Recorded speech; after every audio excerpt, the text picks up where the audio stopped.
adding to it, but at its core, it's about getting people who love comics together. Yeah. Yeah, I think even though it's become so big this year, it still feels like a party, which is like the real vibe of the whole thing. So I'm really excited about today.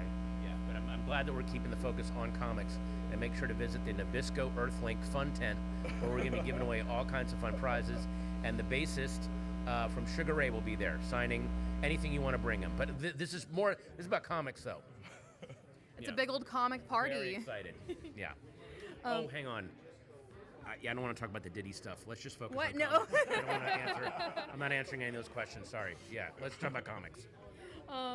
So having founded the event, this is now the third year in a row, and it's bigger than ever. This is how are you guys feeling about it? Well, what's in store for next year? What can you guys tease? What are your plans? Well, the one thing I can say, and this is kind of a brag, the reason it keeps getting bigger is because every year we do it, more creators, more artists, writers hear about it, and they want to come, and we want to accommodate everybody, and we especially want to accommodate up-and-coming artists. There's a lot of young, up-and-coming artists here this year with their own publishing companies. What I can tease in the future, well, shoot, no, the one thing I can't... Go ahead and tease it. We do want to add a film element to this, but still comics and horror centric. Yeah. But we're doing that in a very, very, again, we are anti splaying this thing all over the map and making it, we want this to be self-contained, and we want it to be a nice chill hang. Yeah. With some very cool rewards for the people.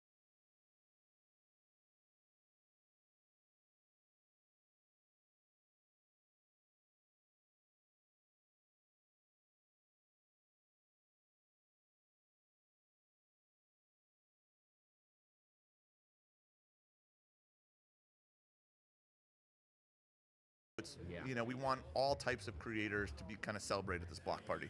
There are people here today that sent us Instagram messages months ago that said, hey, here's my art, I'm publishing my own stuff, can I come? And we're like, I would have never heard of this person if they hadn't contacted us, and their stuff is so good that we feel like, oh, we're giving these people their first big exposure. So yes, again, kind of a brag, but I feel really happy getting to do that. Yeah, and it's not just fans getting to meet creators, it's creators getting to meet creators. Yeah. Because comic can be a very lonely thing where you're sitting typing or at your drawing board.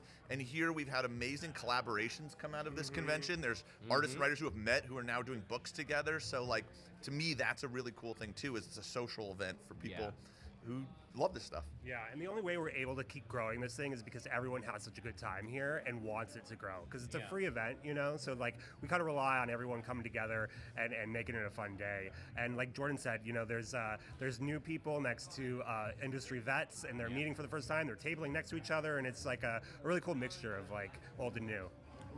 I think we're the only festival organizers that have to keep reminding ourselves, don't bother your guests about their work, because I'm the kind of person, like, if Pornsak I will bother him, like, so in the last issue, so the way you left it hanging, so in the next one, and like, I have to stop myself. I'm like a fan of all the people that are here. I've already asked John Bogna for a Boom Boom sketch, so I'm gonna do it. Yeah, God. I'm going to bother these people because I'm fans of everyone here. So. Oh, I was already bothering Kyle Higgins about his he did a new Batman issue with a Riddler thing, and I was literally had to stop myself going, some of the Riddler questions I thought might, like, and I'm like, what are you doing? Keep it together, exactly, keep it together. Yeah. So I think this is why the event is fantastic, because you guys are comic fans and comic creators, and it shows. It's such a community event. Speaking of the Minor Threats universe, there's a lot going on. For those watching at home who are new to the Minor Threats universe from Dark Horse Comics, wink wink, what is this universe about, this dark superhero universe? Well, in a nutshell, it is about the D-list supervillains and how do you exist in this world when an A-list supervillain kills an A-list hero's sidekick and all the heroes come down like a ton of bricks. Where do you stand morally on do we hand this guy over to the heroes so we can keep operating? And then we use that as a springboard into, at this point, there are a dozen new storylines. We did this amazing anthology series that writers like Bendis and Gail Simone came in on and did stories. Say the name of the book. Yeah, we are building. Oh, it's called Welcome to Twilight. It's one of the spinoffs. We're available today at the store for signing. At the store. We're going to have Mike Allred is here, and Laura Allred, who did a story in it. Jerry Duggan is here, we're here, so we'll be signing all of those Yeah. today. Sorry, I didn't mean to cut. No, no, you.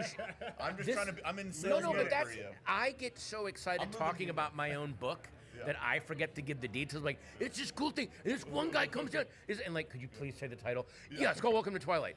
But we're getting to build a universe from the ground up, and it's Yes. really exciting. And also, we're promoting today is we are doing a crossover with Archie Comics. So it's That's right. Archie versus Minor Threats. And Scott Kobush will be here, the artist for that. So we'll be signing with him Which today. we did not see how that was going to work when it was first brought to us, and now it's kind of one of the best Minor Threat stories. One of my favorite things. Like, we've it's done. really genuinely, we expanded the universe with Archie. Yeah. Yeah, I it love works. the crossovers where you're like, these two things shouldn't Should meet. not work. And then you find the fun and the story in that. And I think like the two different tones of Archie and Minor Threats colliding is what makes the crossover so fun. Yeah, yeah, yeah.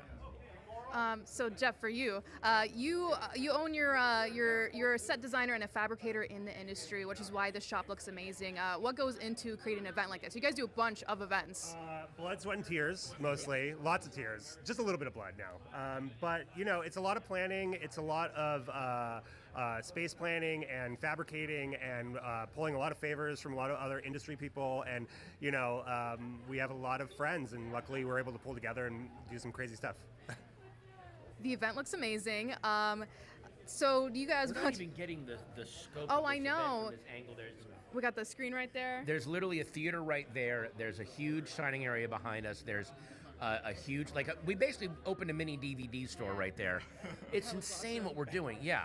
So anyway, come if you can come by today, please do. If you can't today, in the future we'll do this Or watch forever. from home. Or watch from home. That's the beauty All of day this long. year. All day long, there's going to be your favorite creators being interviewed by Sammy.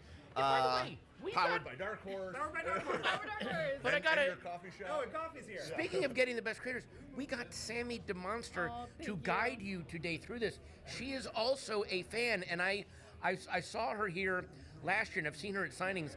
You can literally see her trying to, wait a minute, you're just interviewing, don't bother them. Like, she is just as much of a fan as we are, and to see her keep it under control like that, it's very inspiring. Thank you so much. Yeah, yeah. Thank you for your kind words. That's all we have time for now, but we will be tuning in at the end of the event, so we'll be live streaming all Yes, we day. will. All right. We'll be here. Thank you. Bye, Yeah. everybody. See you guys. Bye.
Welcome to Comics Creator Block Party here at Revenge of. I'm joined by legendary comic creators Jerry Duggan and Gary Brown. How you guys doing? Oh my gosh, so good. Thank you for having us. Yeah, it's great. Having a great time. This is the best comic town, and this is the best comic show in the best comic town, I think. Okay. Los Angeles, come take our crown if you think you got a better comic town. I completely agree. For those of you watching at home who are not familiar with these legendary comic creators, you might know them from their work that they did together, Falling in Love in the Path to Hell. It's a story full of action, romance, a samurai gunslinger. For those new to the series, what is this about? What is your elevator pitch?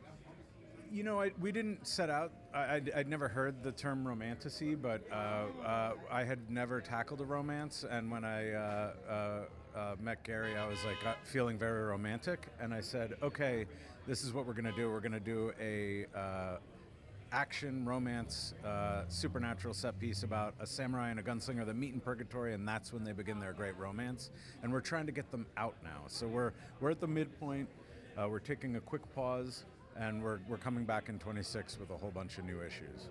Exciting. What was the question? We're talking about Falling in Oh, Love. oh yeah, it's like I always just say it's like samurai western, kind of like cosmic horror, nudity. Yeah, there's real life There's some sexy times in this comic. There's some rough times. We really just wanted to put in so much of the things that we love, and we were rewarded. We have this really cool fan base now that is really, I won't say horny for the comic to come out every month, but they are very excited. You said that you included all the things that you love in a comic. Do you have any inspirations, just in general, as artist or and writer, of course, but artist as an encompassing term? But do you have any specific inspirations for this project? Yeah, weirdly, I would say Cormac McCarthy, I would say Tarantino. I even put in my favorite restaurant in Los Angeles is a place called Redbird. It is the church that the first scene takes place in. It was Saint Vibiana, and 100 years later now, after Northridge, it was deconsecrated because it was damaged. So I just was trying to put only things that I loved in it and only let people collaborate on it whose work I loved, and it's been so rewarding to just use that as our magnetic north. What about your inspiration? Oh, right, okay. Yeah, pretty much the same. I mean, we have a lot of the same influences, which is why we get on so well. Like, like spaghetti westerns, samurai movies, Lady Snowblood, 13 Assassins, that kind of stuff. But we also like really weird sci-fi, cosmic horror. So we just put all of that in because there were no rules. Yeah, there's no rules. At Image, we got to do what we want. And I actually got to thank Frank Miller at a show for his covers for Lone Wolf and Cub, which became my favorite comic. That was how I got into it, was Frank's covers back in the day. And then Frank looked at our comic, and somehow we hornswoggled him into doing a cover for us. So if you love something, don't be unembarrassed and unashamed and advocate for it, and you never know what's going to happen.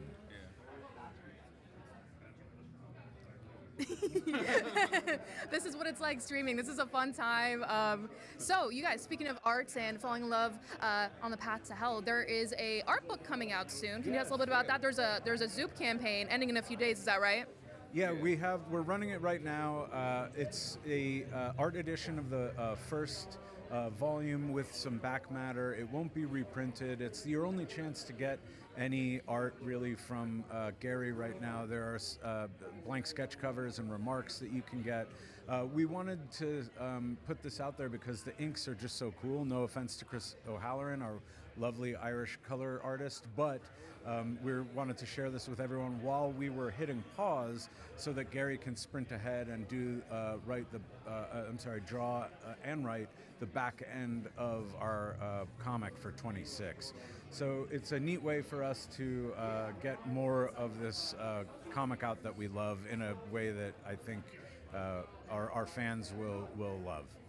Yeah, I'm actually genuinely surprised that people want it. So it's kind of nice. Yeah, but it's a cool black and white edition, and I always like stuff like that. Yeah, oversized hardcover, and I like process stuff, how people do it, all their construction lines, all their whiteout. So it's something I would like. Yeah. I'm not surprised that people want it.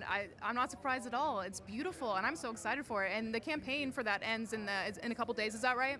And yeah, ends Sunday night. So if you're falling in love curious, don't wait too long. We're going to be up on Sunday night. Won't be reprinted. Oversized hardcover. I think it's priced to move. You can get it and give it a good home for much less than $100. So thank you all for the support on it. It's already funded, so we're just sort of now we're running up the score. How did you guys end up meeting and working on this amazing project together? It's very funny. I'll tell you the honest answer. We talked because Gary asked me if I had an attorney once that might help him. And by the way, I think artists should talk about this sort of thing.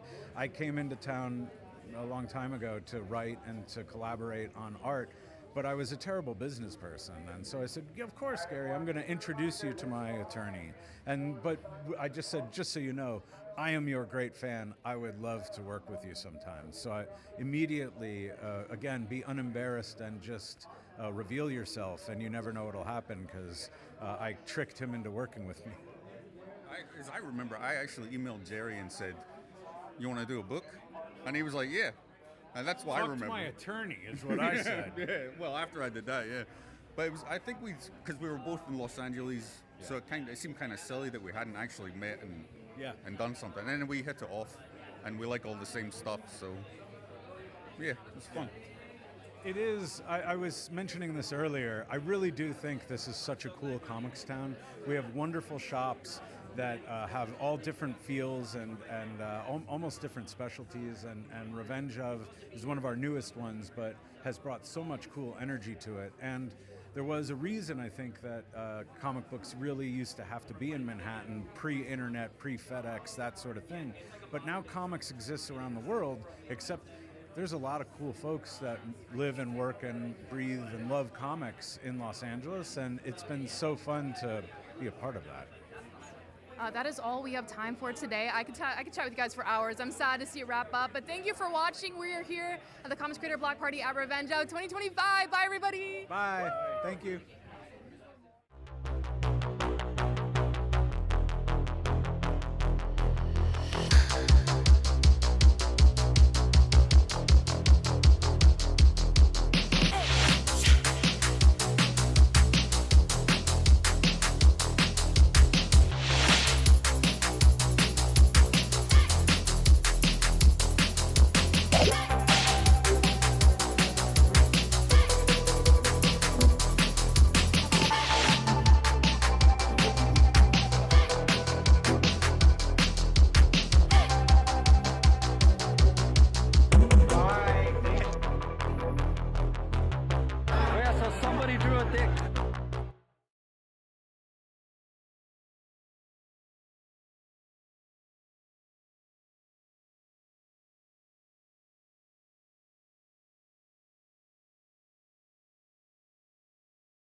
Hello from the Comics Creator Block Party 2025 at Revenge, powered by Dark Horse Comics. So we're here with Kelly Sue DeConnick. How are you doing? Hey, I'm good. I'm very excited to be here. This place is awesome. Yeah. It looks fantastic. We love the guillotine earrings, by the way. Guillotine earrings.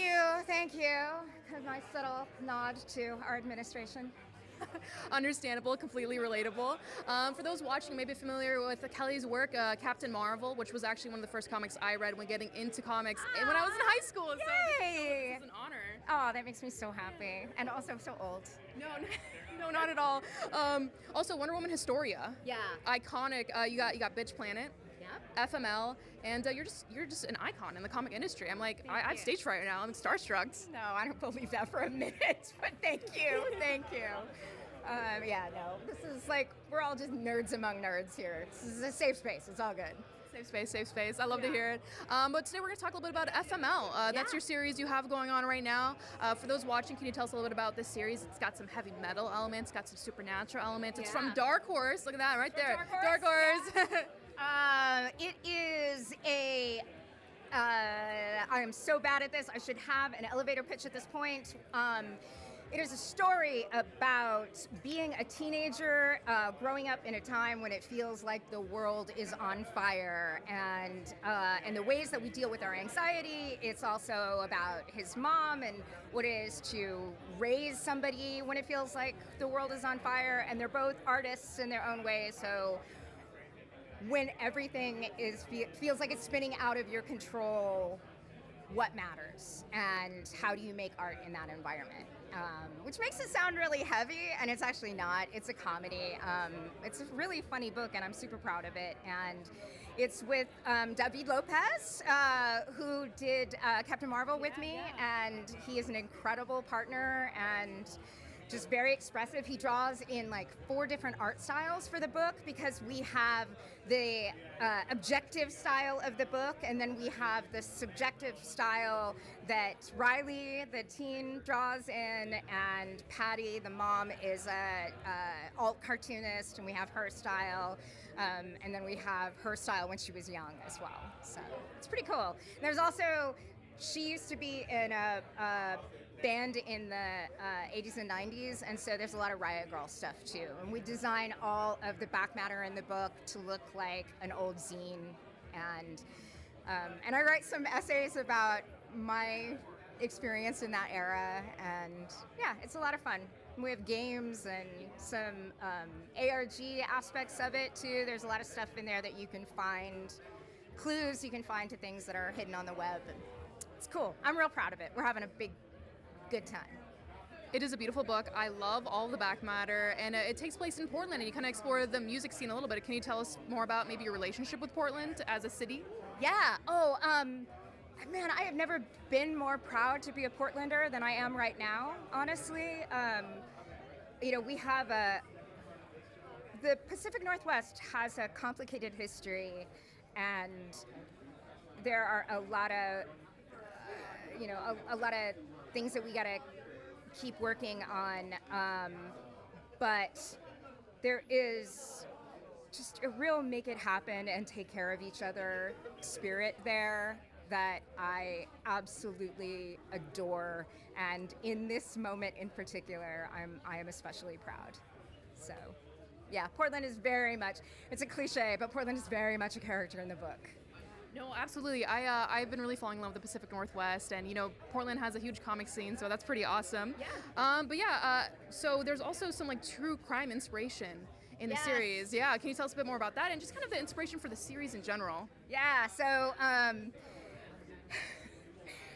have that whatever that thing is where I find stories about horrific murders to be very soothing, which, thank God, I'm not alone in this. There's not something deeply broken in me, but it's complicated, and I have a lot of guilt about it too. And so I wanted, it's like, this book is just like about like, oh my God, it feels like everything is coming at us all at once. Yeah. And so I wanted to write about all of the things, and so yeah, so Patty, the mom character, has a real true crime fixation, and hers comes mine doesn't have this, but hers comes from a death in her youth. So there's a murder mystery aspect as well. Lots of moving parts. It is such a stunning comic. It's a lot of fun. I'd say it's kind of like a dramedy. Would you agree with that? Oh, absolutely, absolutely. And I'm not good at monthly comics because I'm a slow writer. So it's officially a mini series, but it's really an ongoing that's serialized. And we don't have a date for the second series yet, but actually my husband Matt Fraction is going to write the second series, and so we're going to tag out for those two. So the first series focuses on Riley and Patty, and the second series will focus on Jim and Lil, the daughter and the dad. And that's cool too because David is also the father of a daughter, and so yeah. And she's Lil, the little character is amazing, and everybody loves her, so it'll be a lot of fun. And issue 7 comes out in December. What can you tease about that issue? A lot has been going on in the series, like a lot. Stuff has really hit the fan. Yeah, I mean, 7 is chaos. 7 is like peak chaos. So it's everything. I will say this, I don't want to spoil it, but there is a sequence in 7 that I was like, David, I don't know how we're gonna do this. And David was like, I got you. And he absolutely did. And when it's been out and people have read it, we can talk about what that is. But it required him coming up with yet another style. So there's a 4th style in the book now. Yeah, or a 5th, I guess a 5th style.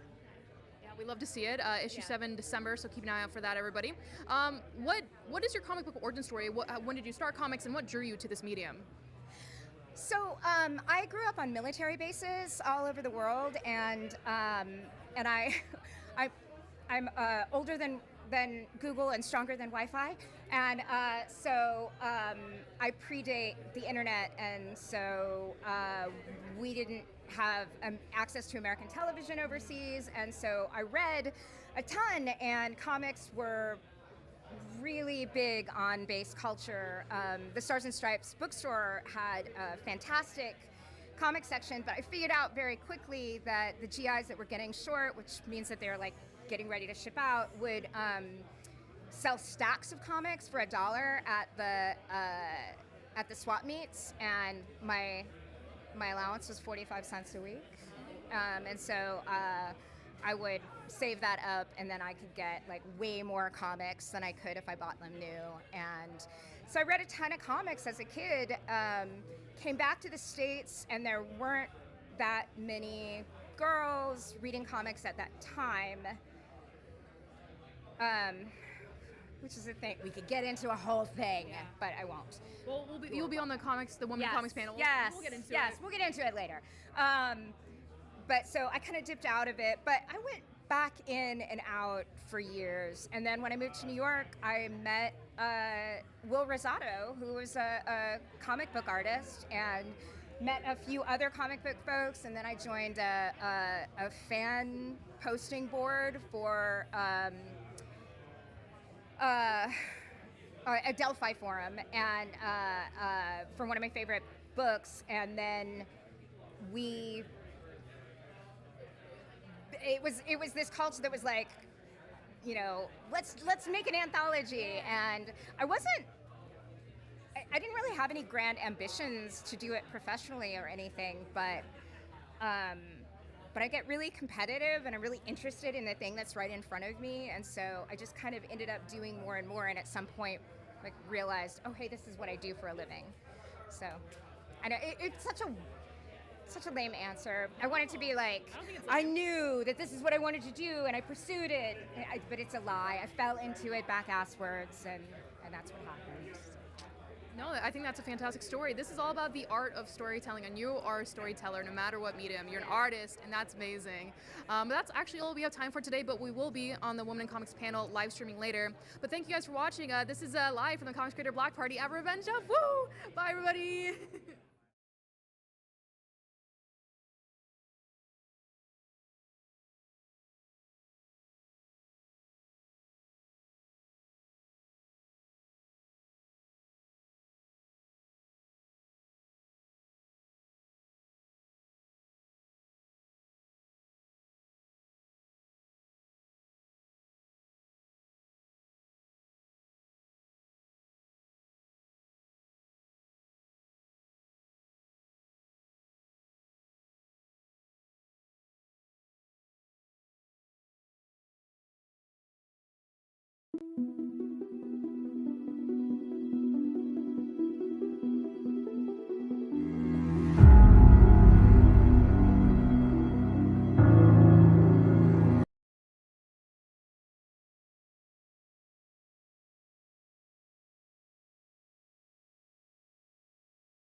Comics Creator Block Party at Revenge of in LA. This is the Comics Creator Couch Party, streaming to you guys live here today. We are joined with legendary comic creator Brian Michael Bendis. How are you guys doing? Very good. This is awesome. This is one of my favorite events of the year, Yeah. and it's off to an amazing start already.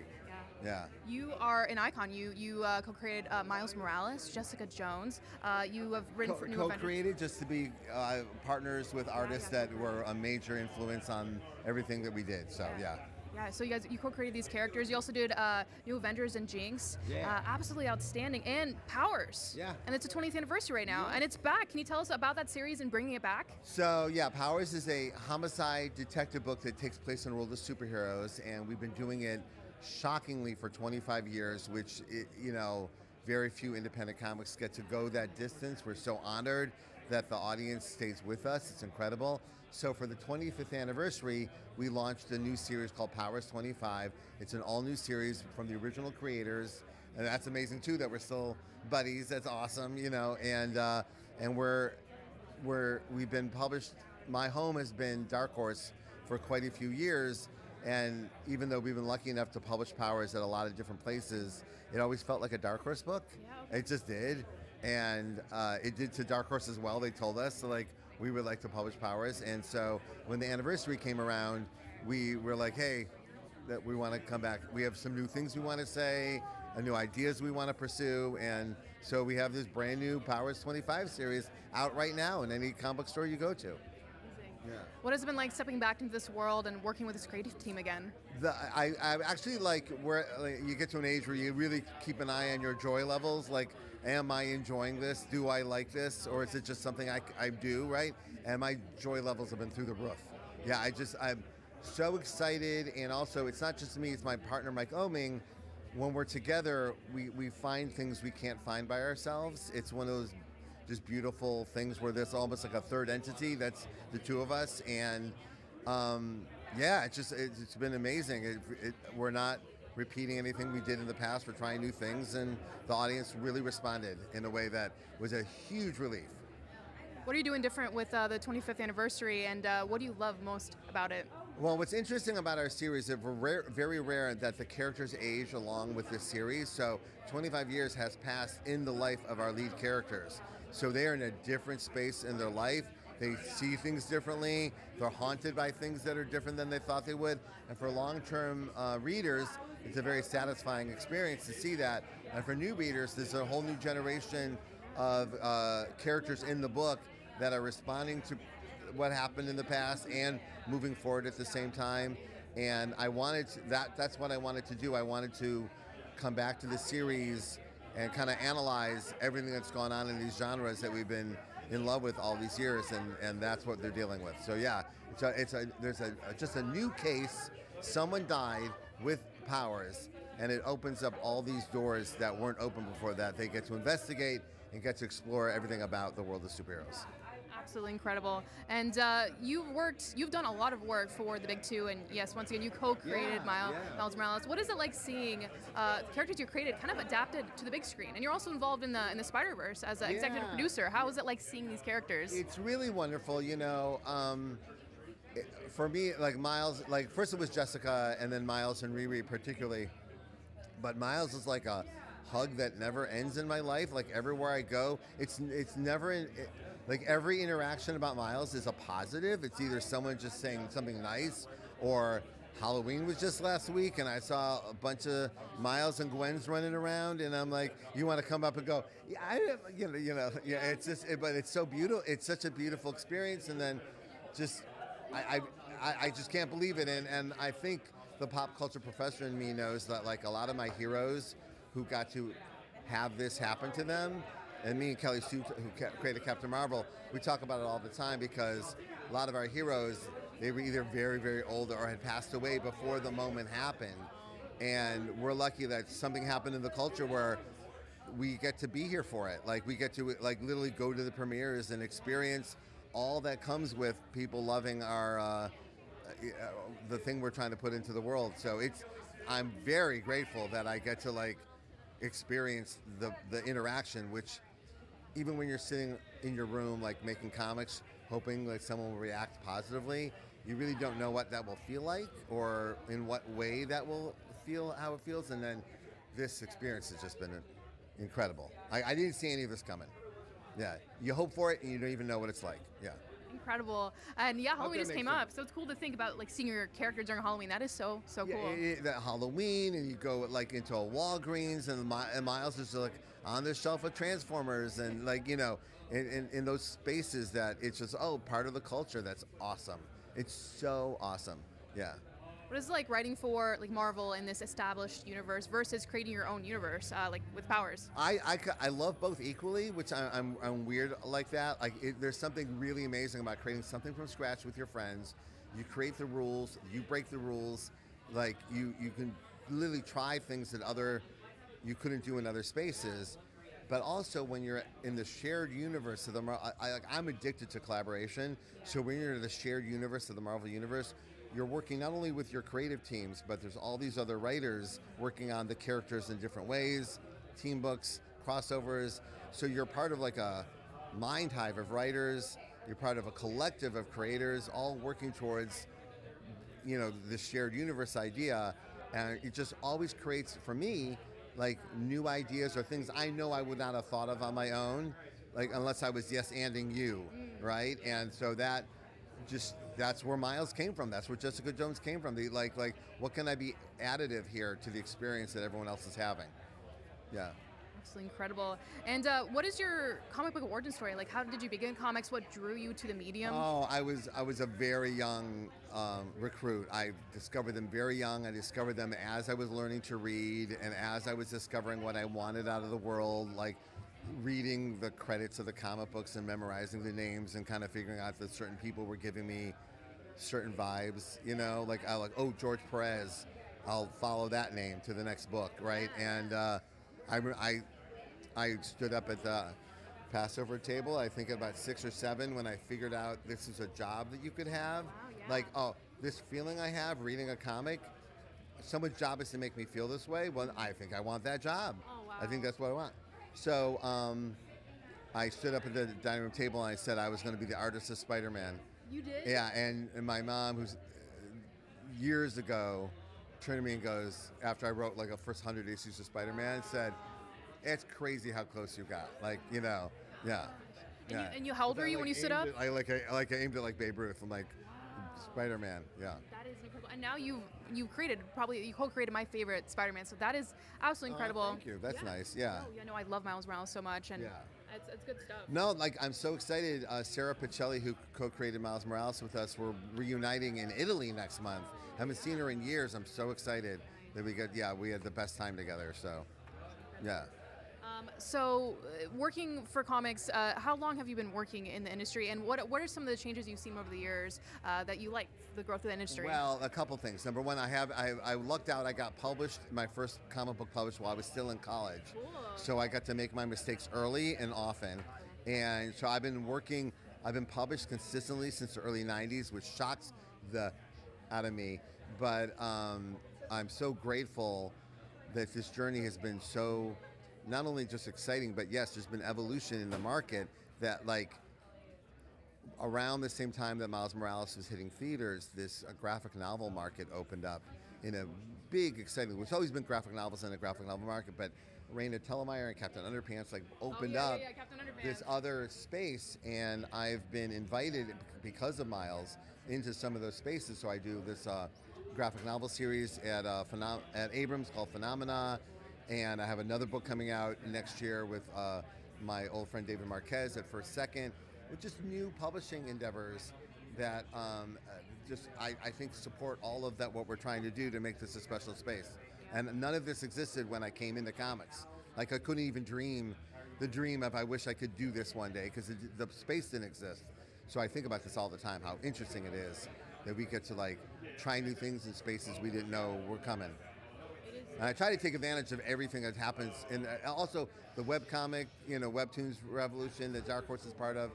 It's just being part of it, trying to like see what else we can do with it. It's so exciting. Sorry. Amazing. No, perfect. That's actually all we have time for today. But thank you so much for being this live stream. But yeah, we're live from the Comics Creator Block Party. We're gonna be streaming all day. And yeah, goodbye everybody. Thank you.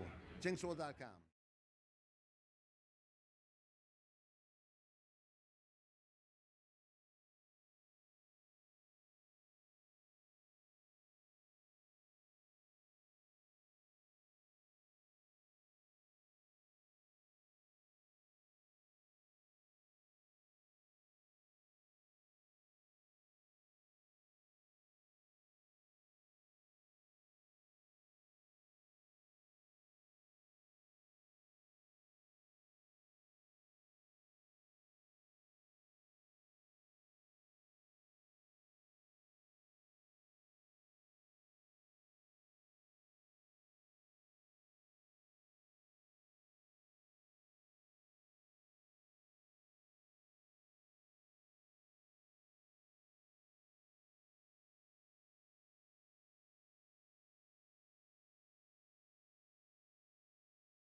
Hi, everybody. Welcome to this.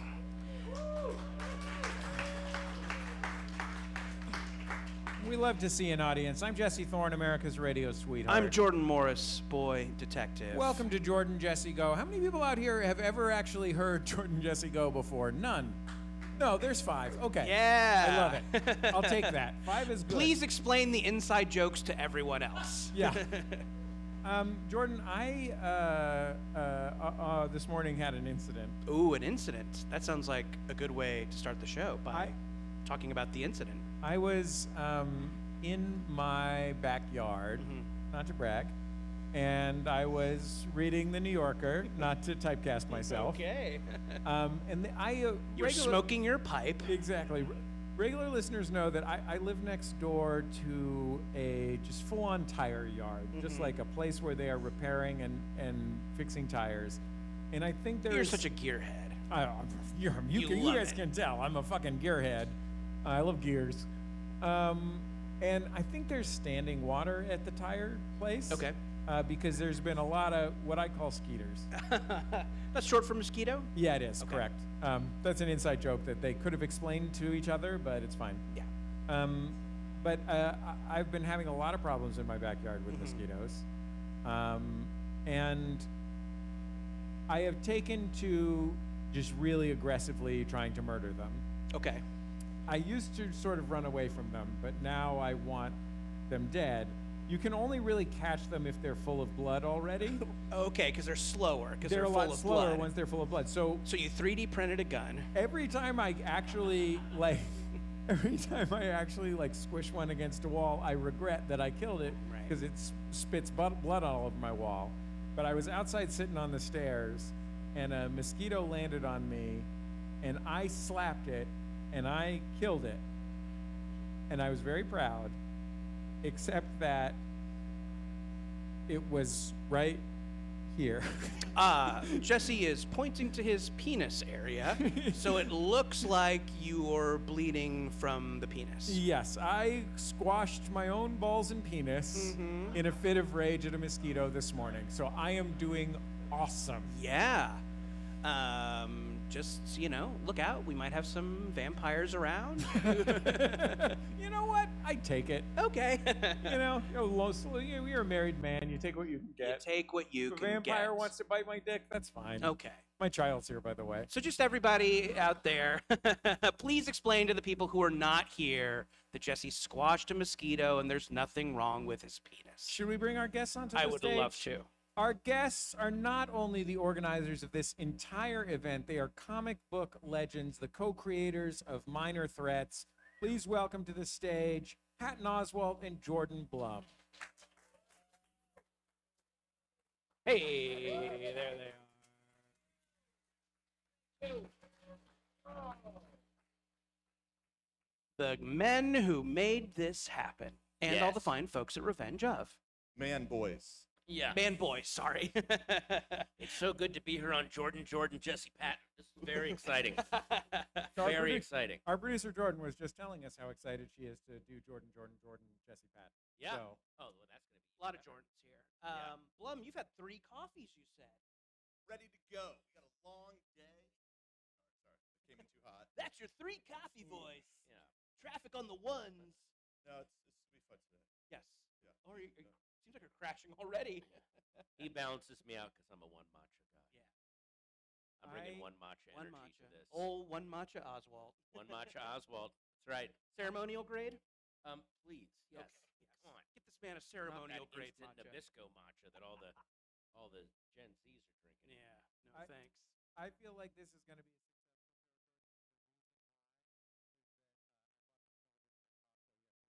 turn it later. Okay. How about a There round you of go. applause for Costco's liberal return policy? Yay. This is going to be great. I also like Jordan and Patton's names are on like all the T-shirts and stuff like that, which is wonderful. But as someone who lives in this neighborhood, I know that this is a very special neighborhood for Patton in particular because it's the only neighborhood in Los Angeles where his AP Bio FYC flag hangs from the lights Yes, it 6 years does. later. If you go out, actually, all that's left is the tiniest little tatter out in front of this door. I know there's more intact ones. Yeah, For there's some one with a reason- full patent, and it has been here as like somebody that lives in this neighborhood or near this neighborhood. It's been there since before the pandemic. Oh yeah, like 2018 they put that up, and it was really amazing. There used to be a full one right in front of the store, and I've been slowly I've been chronicling it slowly disintegrating, which I hope isn't symbolic of anything, but. But you get younger. I first do, steps, right? exactly. The more, the reason it's disintegrating is because of all the vile sin that I am partaking in life, and it only reflects on the banner. I'm glad that there are actual, like, still full banners hanging out there, and then eventually, maybe a generation will come along that doesn't know what AP Bio is, and it'll become this weird urban legend of like, oh no, the letters APBIO, they stand for. There'll be some weird, crazy conspiracy theory, and it'll be amazing. They'll start referring to you as the old gods. Yeah, the old gods. They watched over Glassell Park and saw everything. Consider them. Consider them in all of your actions and thoughts. Patton, I promised my daughter is here, and I promised her that I would ask you a Oh, question. boy. We made a trade, which is she agreed to come to my show, which is a sort of a trial to be endured for her. Oh, If sorry. I asked Patton, why do you have a voice-only part in the film Wrong Turn 2: Dead End? I knew the director, Joe Lynch, and one day it was all on the same day. He called me in the morning and said, can you come in and do a quick voiceover thing for my movie? It's right near you, the studio. And I drove over, and I was just a favor for a friend. And yeah, there I am. That's not the only movie where you can sort of hear my voice coming out of a device or TV or speaker. And I won't say the other ones, but there is a weird, I'm like this not as ubiquitous Wilhelm scream amongst a lot of movies. I am so in love. I watched for our friends podcast, The Flophouse, the other day. I watched the Smurfs movie. Oh Lord. And I love that when they put together those voice casts. Like, those movies have 5, 6, 7 year production timelines. Like, Yeah. it takes so long to make one of those movies, and so it just gives you so much time to locate someone who would be willing to record one line down the street from their house that day. Yes, exactly. And it's also, what's really cool, I love that you pointed something out. It does take 5 to 7 years. So a lot of times when you then look at the voiceover cast of a lot of big animated movies, you get a cool glimpse as to what was really hot 5 or 7 years ago. And some of the people stayed famous. Other people are like, who's this? You're like, oh, for a week they went viral it was a whole thing, and they cast them, and I'm sorry you don't remember who that person is, but it's a whole, yeah. They were big on Vine. Yeah, it was remember huge, Vine? And then they got this, and yeah. I mean, there are a lot of those. No As bigger Quibi star. As I was watching Smurfs, the whole time I was just thinking, they couldn't get Jack McBrayer a paycheck in this. Like, you guys, great, get him some money. Okay, you guys want to do some games? Yeah, let's do Nah. it. And we have some prizes for the audience as well. Oh, what prizes do we have, Jordan? I think how we'll What? do this is we'll play the games against each other. We'll each pick an audience member to play for. And I think in this first game, the winner will get a copy of Godzilla versus Los Angeles. Oh, yes. Wait a minute. Did my That friend- is by the way, I read that book. That's a hilarious book. They really lean into how would Los Angeles realistically deal with a Godzilla threat. And it is kind of accurate. That is kind of how LA would deal with it. Jordan Morris here wrote a story in that book, and it is about essentially a Universal Studios tour guide defending Universal City Walk from Godzilla. A legally dissimilar Universal beautiful. Studio. It is our treasure, and we must. Yes. Of course. It is a Winesburg, Ohio panorama of different stories in LA dealing with, wow, for no Sherwood Anderson fans in the audience? Really? Should the Bubba Gump Did I fall, already- LA falls. Yeah. Protect the Bubba Gump Shrimp Company at all costs. We've lost the Pioneer Chicken. We lost the Pioneer Chicken. Jordan Morris. Yes. This is a comic book character identifying game. Okay. And I'm going to guess that other Jordan and Patton are going to be really good at this game. So do you want to scan the crowd and see if there's a real dorkwad who might be willing who might be willing to help you out. Who as do I necessary. get? Wow. Anybody want to play on Oh my my God! team? I'm sorry. You just invented a game where you don't want to be chosen first. That's beautiful. It's me. I'm the dork. I mean, we had some immediate volunteers. You maybe underestimated the dark okay. lottery Wow. going on. I underestimated the pride and knowing of self. I love that. Yeah. Beautiful. I see there's a man with a Darth Vader T-shirt. Oh, there you go. Seems like he might be. What's your name, sir? Lowell. Lowell. Okay. Yeah. Well, I will be consulting with you, and if we win, you'll get that comic. Well, I'm sorry. Lowell, not LOL. All right. Just want to make sure. I don't know how Gen Alpha's going to name their kids. There is going to be an ROFL out there somewhere. Sure. There's going to be a lot of 6-7s in about 5 years. There's a lot of 6-7. Dear. 6-7R, 6-7M. Do you guys want to pick someone to get the comic book if you win? Anybody want to just be on there? Guy in the back. Guy in the back. there we go. There you are. Star Waving Trek a white hat. Looks like. Okay. Okay. So Can we you guys- confirm Star Trek hat? Actually, Jaws. it's a Jaws hat. Star The Trek. correct answer is actually. Yeah. You forgot the Yeah. So you guys are all very much comic book experts. Patton and Jordan, your comic Minor Threats explores the world of C-tier comic book characters. So in this game, I'm going to give you 3 comic book characters. Your job will be to identify which is a Marvel character, which is a DC character, and which is some shit I made up. You also will get an extra point for either correctly identifying their superpower or making up a superpower that I find amusing. Okay. So for the characters that I have made up, obviously for the DC and Marvel characters, their powers are canonical. You can look them up on wikis, which I did. For the characters I've made up, you will have to identify the power that I imagined inside my head. Okay. I'm calling this game the Obscurity Gauntlet. Oh. Jordan Morris, since you are at a disadvantage, a 2-to-1 disadvantage, although you have this wonderful dork walk I Lowell think in the Lowell's front going to be row. helpful. I'm going to have you go first. Okay. And I want everyone. So you're saying WTF can help him out? Yeah. Okay, good. Just want to make sure. Exactly. I want everybody to enjoy this. I want everybody to make sure and enjoy this. Are you just showing us the whole game, basically? Yeah. Don't look at the answers. I want everyone to enjoy this television because it was $199. Oh, okay. Televisions Damn. are surprisingly Costco, cheap these everybody. days. Costco. Yeah. I know what you're thinking, guys. You're just going to return it later. Yes, but time value of money. You took econ. Thank you. Okay. Here are your 3 choices, Jordan. Okay. The Sweet Tooth, Milk Dud, and I Scream. Oof, this is okay. This is hard. Everyone's screaming at me. It's so obvious. Okay, I Scream. I think I have heard of. I believe I Scream is DC. I think the Sweet Tooth is Marvel, and I think Milk Dud you made up. Well, I've Jordan Cowling down there. Are you gonna keep track of the score for us? Yes. Okay, great. Hey, how about a hand for our producer, Jordan Cowling? Yay! The third Jordan, and some say best Jordan. Jordan, you got 1. Oh, and now you need to tell me what their superpowers are. Okay. So I Scream is an eye trauma villain created in the 90s when everything got extreme. He eats only eyes. Invented by, let's say, Todd McFarlane. The Sweet Tooth is By the way, even if that's wrong, that should be correct. Thank you. Just for nailing the decade the way he just did, he should get a point for that. Thank you, yes. It was Savage Dragon, Prime, and Ice Cream.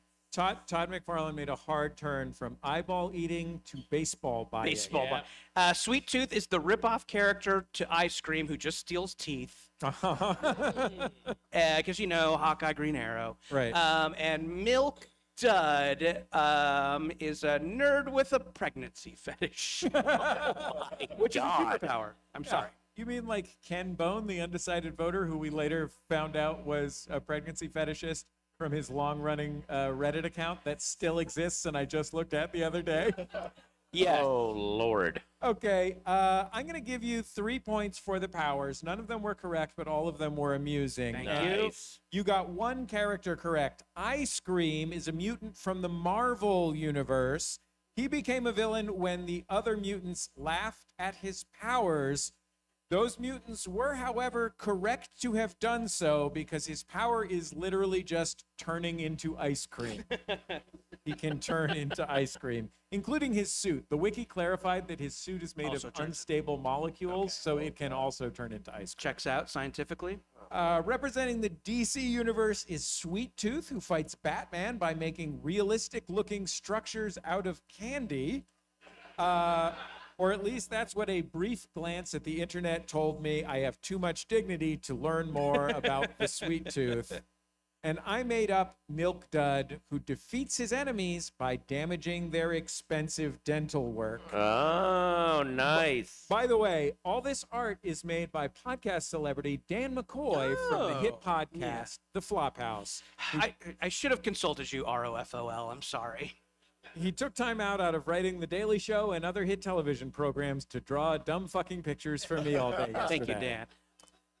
Okay, this is yours, Patton and other Jordan. Other Jordan. Here are your choices: Asbestos Lady, The Hydrant, and Cinderblock. One is a Marvel hero, one is a Marvel character, one is a DC character, one is a character I made up. Asbestos Lady's real. Yeah, I for some reason I've heard of Asbestos Lady, and that feels like a Marvel character only because they're trying to what's big in the headlines right now. Oh yeah, okay, asbestos. Like that feels like one of those Thursday afternoons at 2:00. We need something timely. I read about asbestos that gives you cancer. All right, I find Asbestos Lady. Great. All right. Snort. Yeah, That'll scare Batman. that'll scare Batman. She can team up with Breakdancing Kid.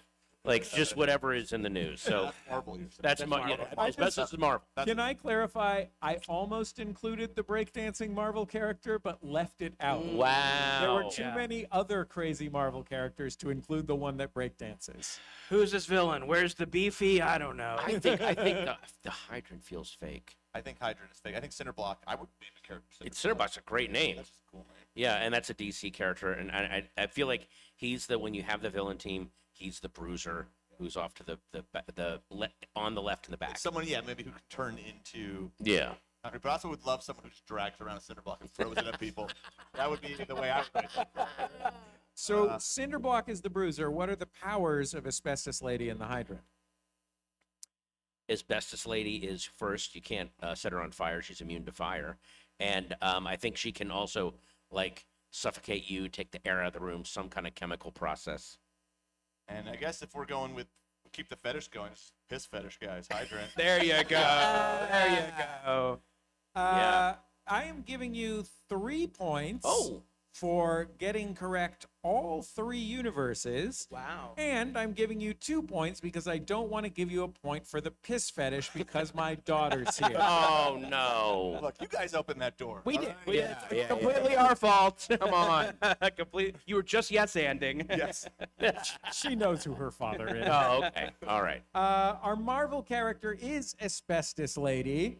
Her asbestos suit makes her uniquely qualified to fight her arch nemesis, the Human Torch, Oh. and also makes her uniquely qualified to get mesothelioma. That's right. Mesothelioma. Which is her second power. Mesothelioma. It does not make me uniquely qualified See, Marvel to say. Comics presents number 24. Boom. Exciting story. Sizzle and Stan. From DC Comic Books is Cinderblock. His Cinderblock body makes him super knew it. strong and resilient and perfect Bruiser. for building a retaining Big wall. Although I love Jordan's idea of a guy that just carries a cinder block with him and throws it. Throws it at people. like he just bum rushes his way onto a villain team. They're like, listen, throw a cinder block, carry it around everywhere. You got to do nothing. I'll carry it. Jordan, we can see all the slides. Okay. And I made up the Hydrant, whose superpower in my mind is starting really cool block parties on hot days in Bed-Stuy, Brooklyn. Yeah, it's kind of nice. And you thought it would be piss related. But Yeah. it's related That's a to villain the fun, people can love. wholesome fun. So Yeah. that's about 5 points. Who knows? Jordan, it's back to you. Back to me. Okay. Here are your choices: the Sportsmaster, 10-pin, and King Frolf. Okay. Lowell, we're coming to you. Do you have any feelings on this one? Your cousin's name is Frolf, right? Like Lowell and Yeah. Frolf? Yeah. Oh yeah, we see. Frolf each and other every Lowell. Thanksgiving. That's a good warm-up, vocal warm-up. So, Lowell, Frolf, the Lowell, s- Frolf. The Sportsmaster kind of sounds like a Batman villain. Like I feel like his power is, I don't know, like he has every bit of sport as a costume. Like he's got a football gear, Right. he's got a basketball. Like he can make anything into a ball and throw it at Batman or whatever. That's my guess. Okay. 10-pin. That sounds made up. That sounds like a play on Kingpin, 10-pin, like I don't know. And King Frolf sounds like a Marvel villain. It sounds like an Asgardian frog character or something. I think that's a good guess. I'm going to go with you on Sportsmaster, but I'm going to switch 10-pin and Frolf just because I know that Jesse and I went to UC Santa Cruz, and there's no one we like making fun of more than people who play Frolf. So I think just knowing Jesse's personal joke bucket, I'm going to say that Frolf is made up, Sportsmaster is DC, and 10-pin is Marvel. I But also thank know. you. I also know that anytime the word "frolf" is mentioned on Jordan Jesse Go, one person will say that they unsubscribed from the program because we were making fun of disc golf. Disc golf. Disc golf. Yep. Not frolf. Disc Actually. golf. Disc golf. What are their powers, Jordan? I'm going to go with Lowell on this, but I will say that I'll switch King Frolf's power to wearing those shoes that have individual toes, which is a power. What was 10-pin's power again? Let's say maybe I kind of forgot what you said, so I'll just come up with a new one. Yeah. And it's not getting the runs from expensive bowling alley nachos. Okay, great. I'm going to give you 3 points for the powers. Representing Marvel Comics is 10-pin, who throws specially weighted bowling pins, often full of explosives. His mortal enemy, of course, actual exercise. We put him on a television show. He was Yeah. in MODOK. Really? He's in MODOK. Yes, Who he is. voiced? Episode of MODOK. Who voiced? He's in the bar with no name. Yeah. It's Chris Parnell. Yeah. Wow. Past Jordan Jesse Go guest. Yeah. Parnell. Yeah. Loveliest man in the world. DC's representative here is Sportsmaster. That's right. Who There you is go. Thank you, indeed Lowell. great at sports and attacks his foes with special hockey sticks and baseball bats. He was just. I think he was just in the new issue of JSA. Am I? Yes. Yes, he was just in the new issue of JSA. Yeah. And Stargirl. He was on the show Stargirl. Yes, he was on Stargirl. That's right. And I gotta say, for such a goofy villain on the Stargirl show, they really designed a cool outfit for him. Like they made him look maybe a little better than he should have looked. Yeah. He also wears out his enemies who don't want to try pickleball but eventually do and then admit that they kind of like it. And of course, I made up King Frolf, whose superpower is wearing the same pair of cargo shorts like literally every single day. Oh, hey, it's my cousin. But that's the same as toe shoes, Jordan. Thank so you. I'm giving Yeah, you that yeah. point. Same thing. Close. Okay, Blum and Patton. Oh. Here are your choices: Arm Fall Off Boy, Armless Tiger Man, and Handsy Fella. Apologies, Jesse, but this one's easy. Yeah. Come on, man.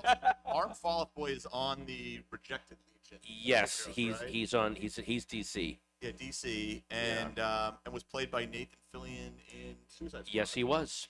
And it's a great power. Yeah.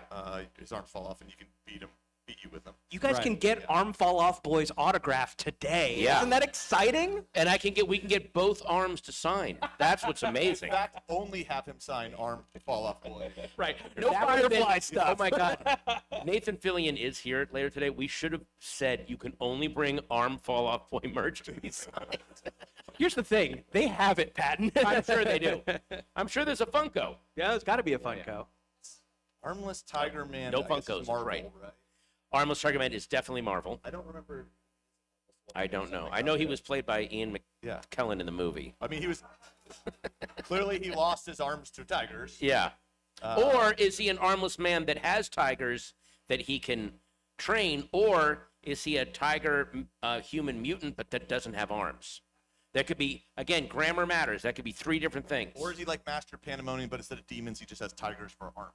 Oh, armless tiger. Now, Hmm. there are 7 questions Or, in this hang quiz on, in a 45-minute is he a show. guy, wait a minute, is he a guy who only has 1 arm, and he had a tiger, but the tiger was taken away, so he is an arm-less tiger man?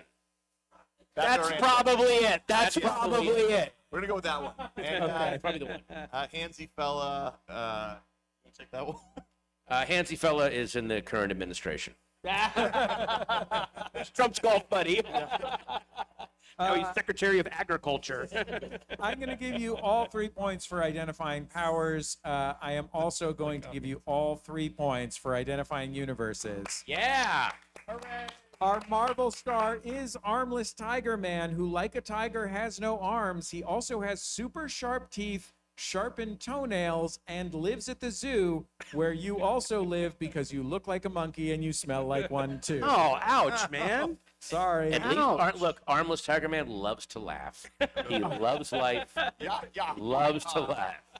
Our DC hero is Arm Fall Off Boy, a hero from the 30th century who can detach his arms and use them to bludgeon opponents or do some real freaky shit with his space girlfriend. And I made up Handsy Fella, who, despite his name, is actually really respectful on dates and understands the importance of mutual consent. Aw. Gracie. That's my daughter. His superpower is actually being really good at drawing hands. Oh. Much it's better just a than my bad friend- name. Yeah, Yeah, much that's better than my friend wonderful. Dan Yeah. from the Flophouse. It's back to you, Jordan Morris. Here are your choices: Typeface, Letterman, and The Word Bringer. Okay, I feel like I've read a Typeface comic before. I think Typeface is DC. I think the Wordbringer is Marvel. That's like a cosmic Beyonder type guy. And I think Letterman is the greatest late night talk show host of all time. If you ask me, an old guy. What are their powers? Okay, so Typefaces is just really loving fonts, just being a real nerd for fonts. Letterman's power is taking kind of unusual crew members and putting them in front of the camera. And the Wordbringer, I think he creates like pocket universes because he just types them on his typewriter, kind of like Jughead toward the end of Riverdale. I'm gonna give you 1 point for powers, and I'm gonna give you 1 point for identifying, Jordan. Oh boy, I'm really. From the Marvel universe comes Typeface, who is a sign painter who uses giant letters as weapons and also has letters on his face, and shouldn't be confused with my friend Pete, who is a sign painter who plays in a great country band called Slow Motion Cowboys that everybody should check out. From the DC universe comes the Wordbringer, who is more formally known as Hfrurr, Great pronunciation there. H-F-U-H-U-H-U-R-R. Thank you. He has the knowledge of 1,000 civilizations, telekinetic powers, and makes it very hard for baristas at Starbucks to announce that his drink is ready. Oh, yeah. And I made up Letterman, a hero whose power is projecting Midwestern warmth while also maintaining ironic distance. I'm gonna actually you here. Letterman did team up with the Avengers. Oh, in wow. Marvel team up. Yes, he did. Canonically There in the is. Marvel Canonically You're universe. right. in the Marvel universe. You're right. Yeah. Letterman and Obama. Yep. Yep. Well, certainly Muhammad Ali hasn't been in a comic. Oh, my God. See, hold on. Jesse, read Letterman's top 10 powers. Okay, Blum and Oswald, it's back to you now. Here we Here go. are your choices: Spellbinder, Madame Ruby, and Hypno Hustler. Spellbinder, Madame Ruby, and Hypno Hustler are your choices. Those all sound good. Hypno Hustler's a Spider-Man villain. And I think Spellbinder is one of the original JSA supervillains. Yeah. So I think Madame Ruby. Is made up. Wait a minute, isn't Madame Ruby in that Bruce Springsteen song, Atlantic City? All these are in Bruce Springsteen. Oh, that's true, yeah. And the Spellbinders fighting the original thing. And Hypno Hustlers on the Ferris wheel. What are their powers? Or no, Hypno Hustler's Marvel, right? Wait a minute. Yeah, that's what you No, said. no, yeah, you said that, and I'm saying Spellbinder is. Yeah. I think he's a JSA, but I think Spellbinder is just a criminal hypnotist, and but what he does is he hypnotizes other people to do his crimes for him, so that he has deniability. I think. Okay, what about Hypno Hustler? Also a hypnotist. He hypnotizes himself into being the best disco dancer out of Philadelphia. Yeah, okay. What about Madame Ruby? What's her power?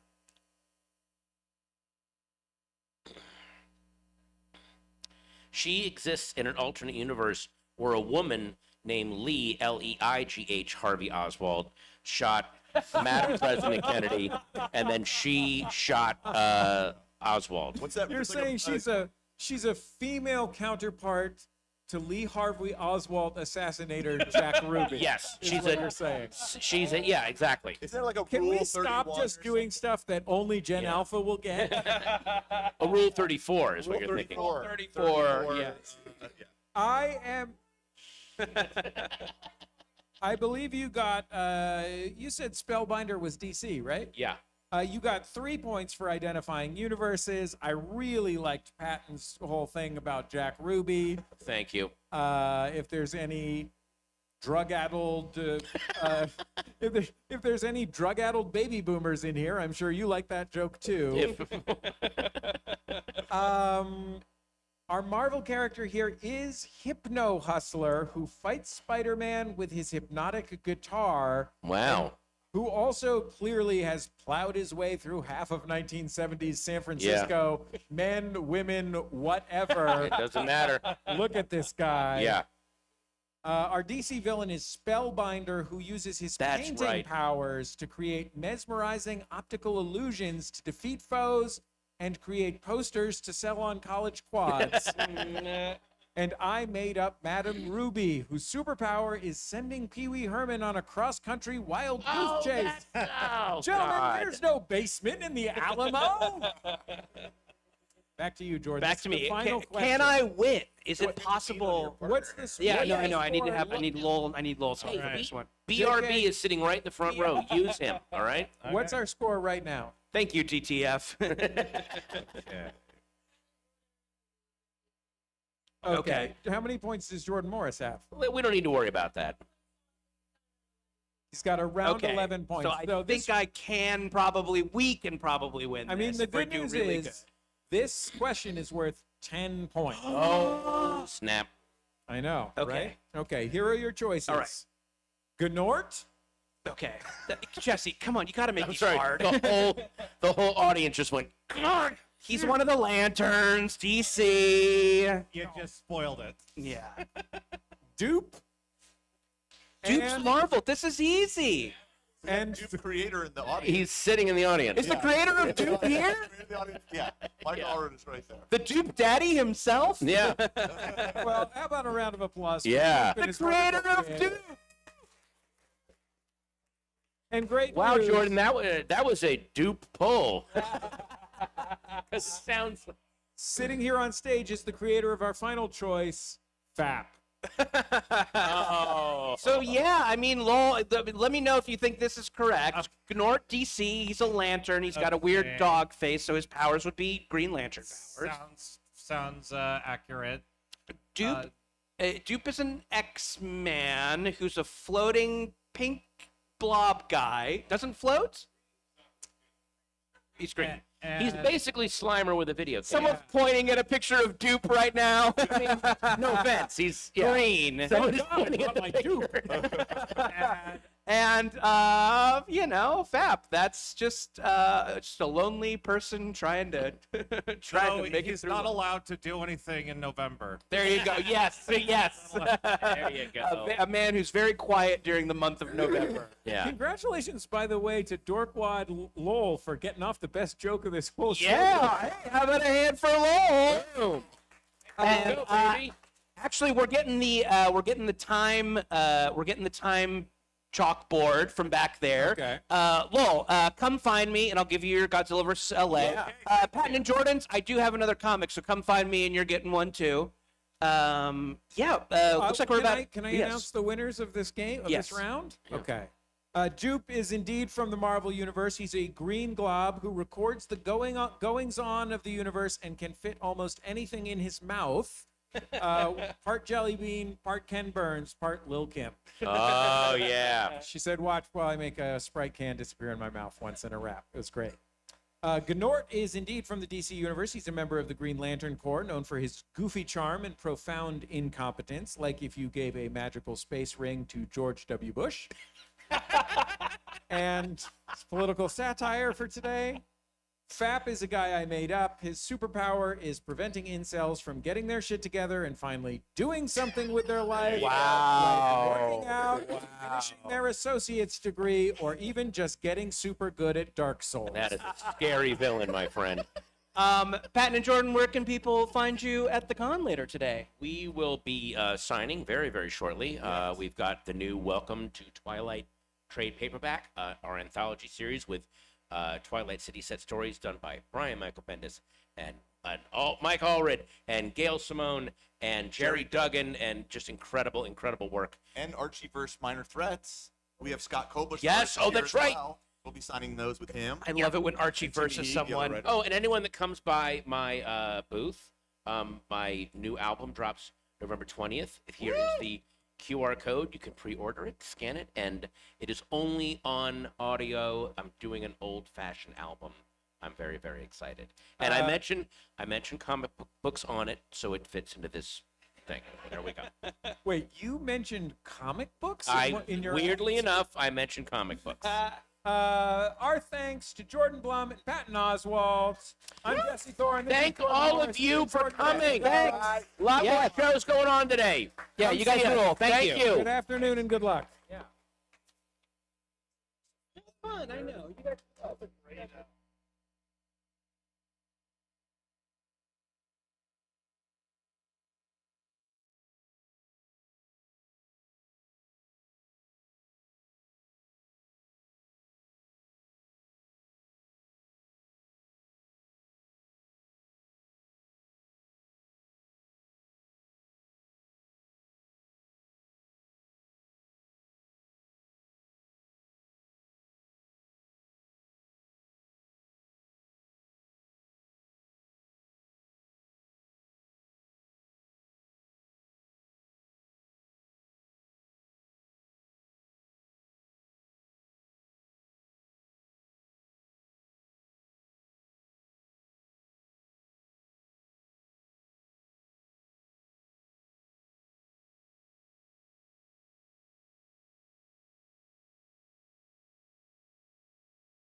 Hello from the Comics Creator Couch Party, powered by Dark Horse Comics. How's it going? We're here with the American Caper creative team. We have co-writer Laszlo, if you want to say hello. Hello. We got co-artist Chris Anderson.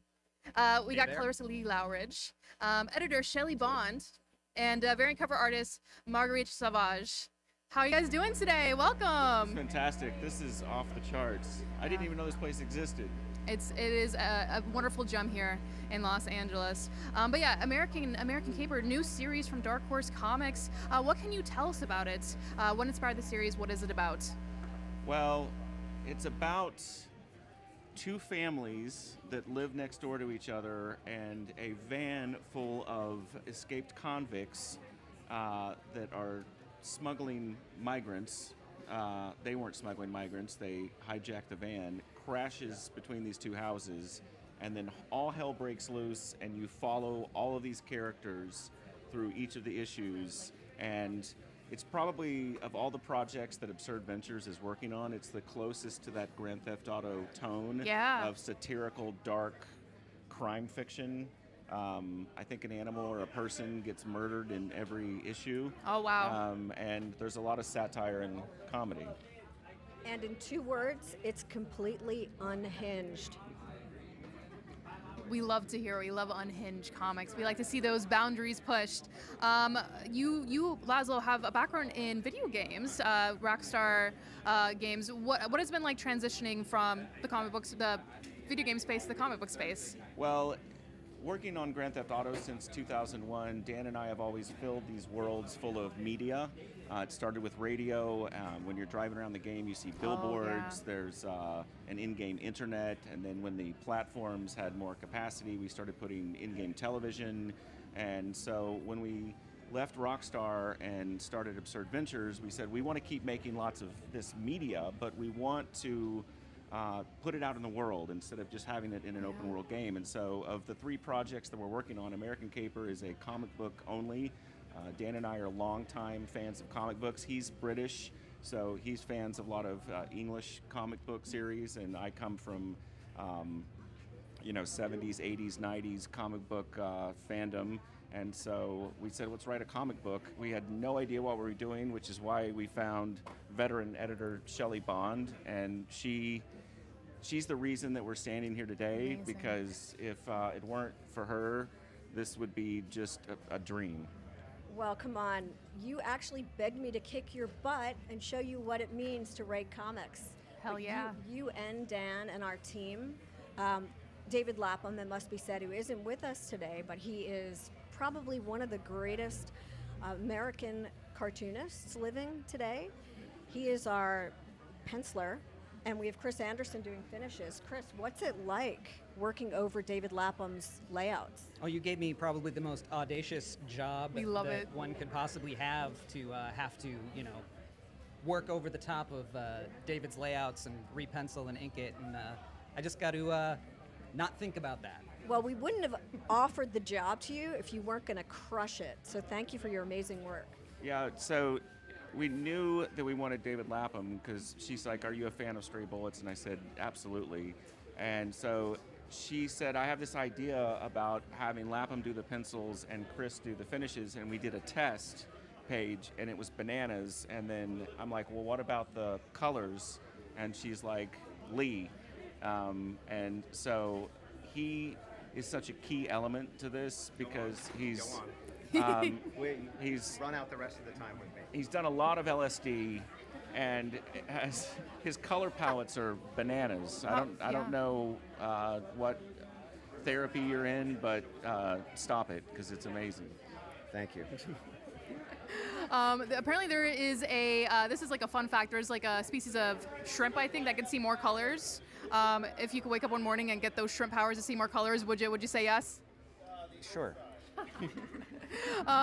So, Chris, you have a background doing concept art in video games. What is it like illustrating for comics? What are some of the differences? Oh gosh, I mostly do storyboards for like live action stuff, and it's a totally different language. I would say they're cousins of each other. Oh, cousins, but, okay. Comics are my #1 love and my main source of bread and butter. I love it. But yeah, it's a totally different language. Yeah.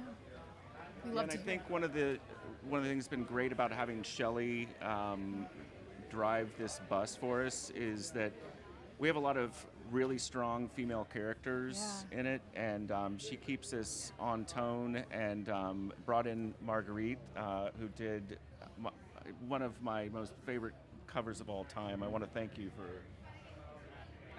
I want to thank you for the opportunity to work on this marvelous project. And I remember when Shelley contacted me, the goal was to do a composition like Robert McGuinness, and that was a high challenge, but I did my best. Oh, I think you smashed it and then some. Question for Lee. You have worked on Eisner Award-winning series like Somna, The One Hand, and Six Fingers. What is the process like bringing a series to life through the color palette? I mean, I've worked with David a million times, so working with, Well, with Shelley. Yeah, Shelley hired me. Let's be clear. Shelley's in charge. So I know what I'm going to do over David at any given time. So it's second nature. Amazing. Shelley, I have a question for you. You're an iconic editor in the industry, and this is right here. This team right here is amazing. I'm so honored to be standing here with you guys. I think, did my father send you a check? If not, it's in the mail for saying that. Oh my gosh, thank you. What has your experience been like working with this team, and what makes this team so special and this story so special? Well, what I told Laszlo and Dan right from the beginning, after they explained the high concept of American Caper to me, was it sounded just like one of the old school Vertigo books. Oh, like back in the day. You know, I love the crime fiction we did in the early days of Vertigo. And I read the first couple of scripts, and I really felt like I could honestly describe it as, what if 100 Bullets and Stray Bullets got trashed at a party and met up with the boys. Oh, wow. And then had a baby. It would be American Caper. And Nice. I just want to say that working with this team has been fantastic. It's the first time I'm freelance editing for such a large company, and cool. it has been such a great experience. I think everybody brings their A game, and then of course I kick everybody in the teeth because it's what I do. You know, when you're an editor, you throw red ink, and they've shown up in their hazmat suits and they're delivering, and I can't wait for everyone to get their hands on issue 1. It's out on Wednesday. This Wednesday. Yeah, and I'll have to say, here's the process. So Dan writes the first draft of the script, and I go through and I do a pass and add some dialogue and some scenes, and then I send it to Shelley and David Lapham like a little kid, really excited, and then I just get an email back that's like, nope. And then a laundry list of notes, and then I'm crushed and pick my ego up off the floor, and then Dan and I will make changes, do a read through of the scripts together, and make a bunch of edits and send it back. And she's like, okay, now this is worthy. Nice. What goes into being an editor for those watching who are not too familiar? Well, editing comics is the greatest job that no one knows about. I mean, and it's not for the faint-hearted.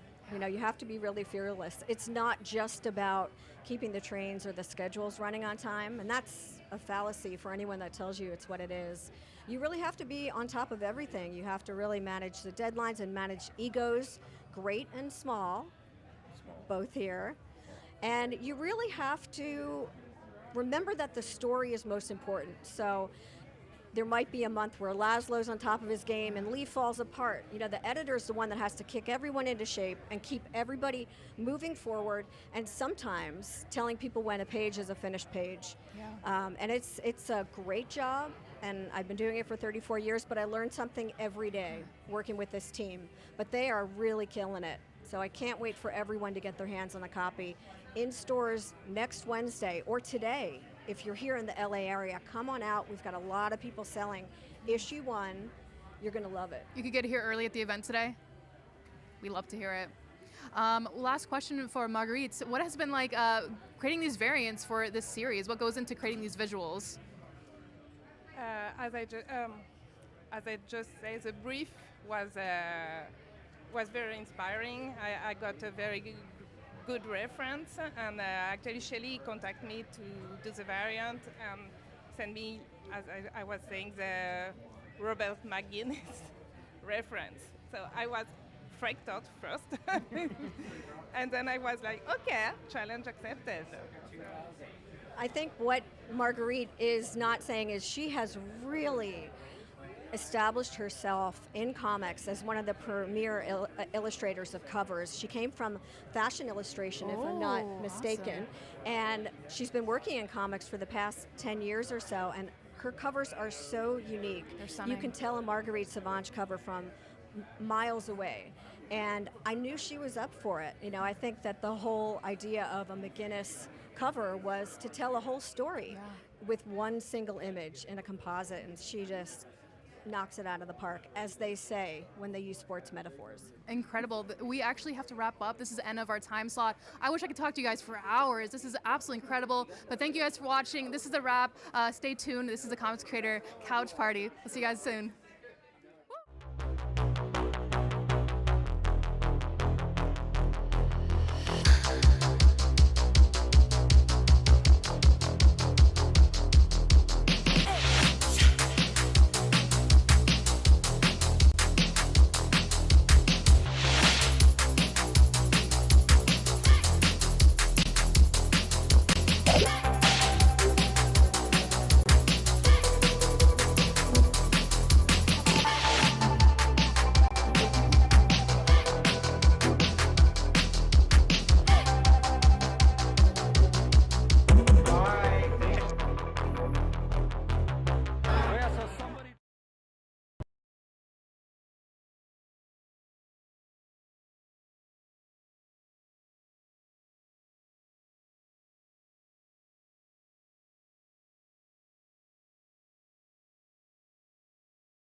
Hello, we are here at Revenja for the comics creator Couch Party, streaming to you guys at home. We are joined today with Michael and Laura Allred, artists known for series like X-Force, Silver Surfer, iZombie, and as of recently, Welcome to Twilight, part from Dark Horse Comics, part of the Dark Horse universe here, and recently also a David Bowie book. That is so cool. How are you guys doing today? Fantastic. How are you? Good, thank you. You guys have worked on like pretty much with every single major publishing company. What are some of your favorite projects that you guys have done? Wow. That's a hard one. Yeah, only because we were just talking about it to somebody, but with my older brother, we did a series called Bug, The Adventures of Forager, which is a character from New Gods that I loved as a child. And me and my older brother were able to kind of tap into those childhood dreams.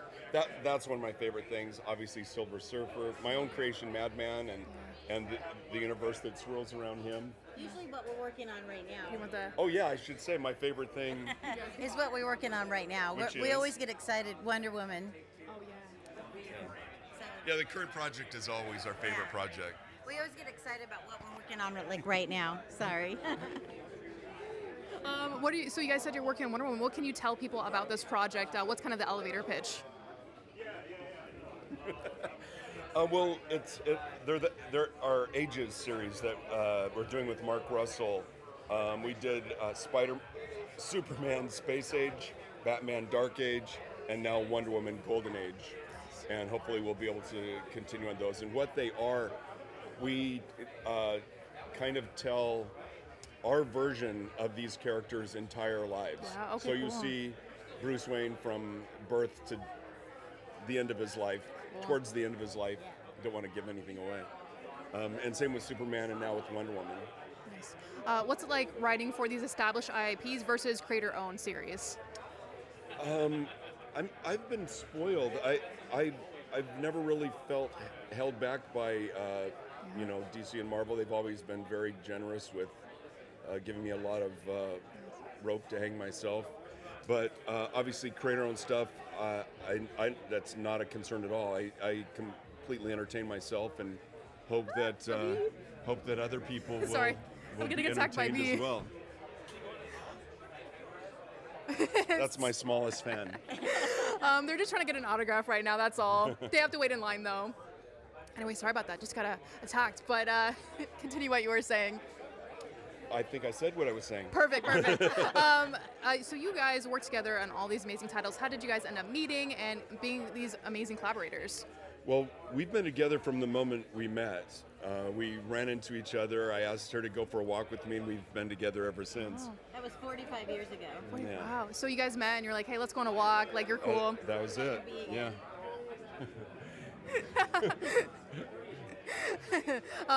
What is it like? What's a creative process when working together with the art and the coloring process? Well, we were both art students at the time, and when I started doing comics, my first stuff was in black and white. Cool. And I have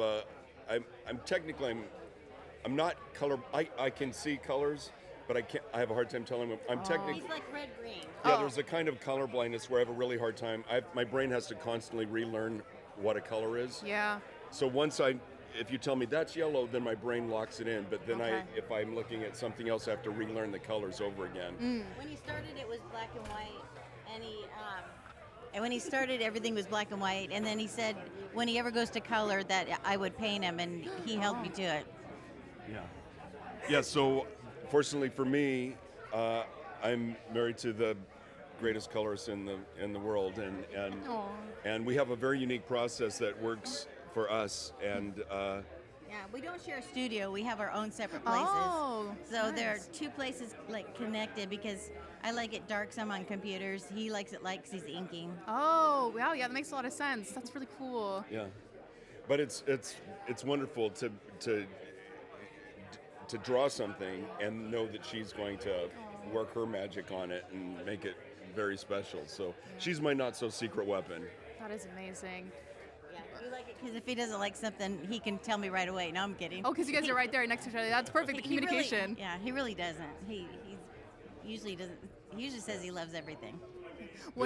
Oh, sorry. Go I ahead. was just gonna say something crude. I was gonna say the chick next door colors my work. and she's great at it. And that's me. You guys make amazing projects together. Oh man, I love your story. This is so cool. When coloring, what goes into like creating the color palette to communicate like the tone of the story and the plot?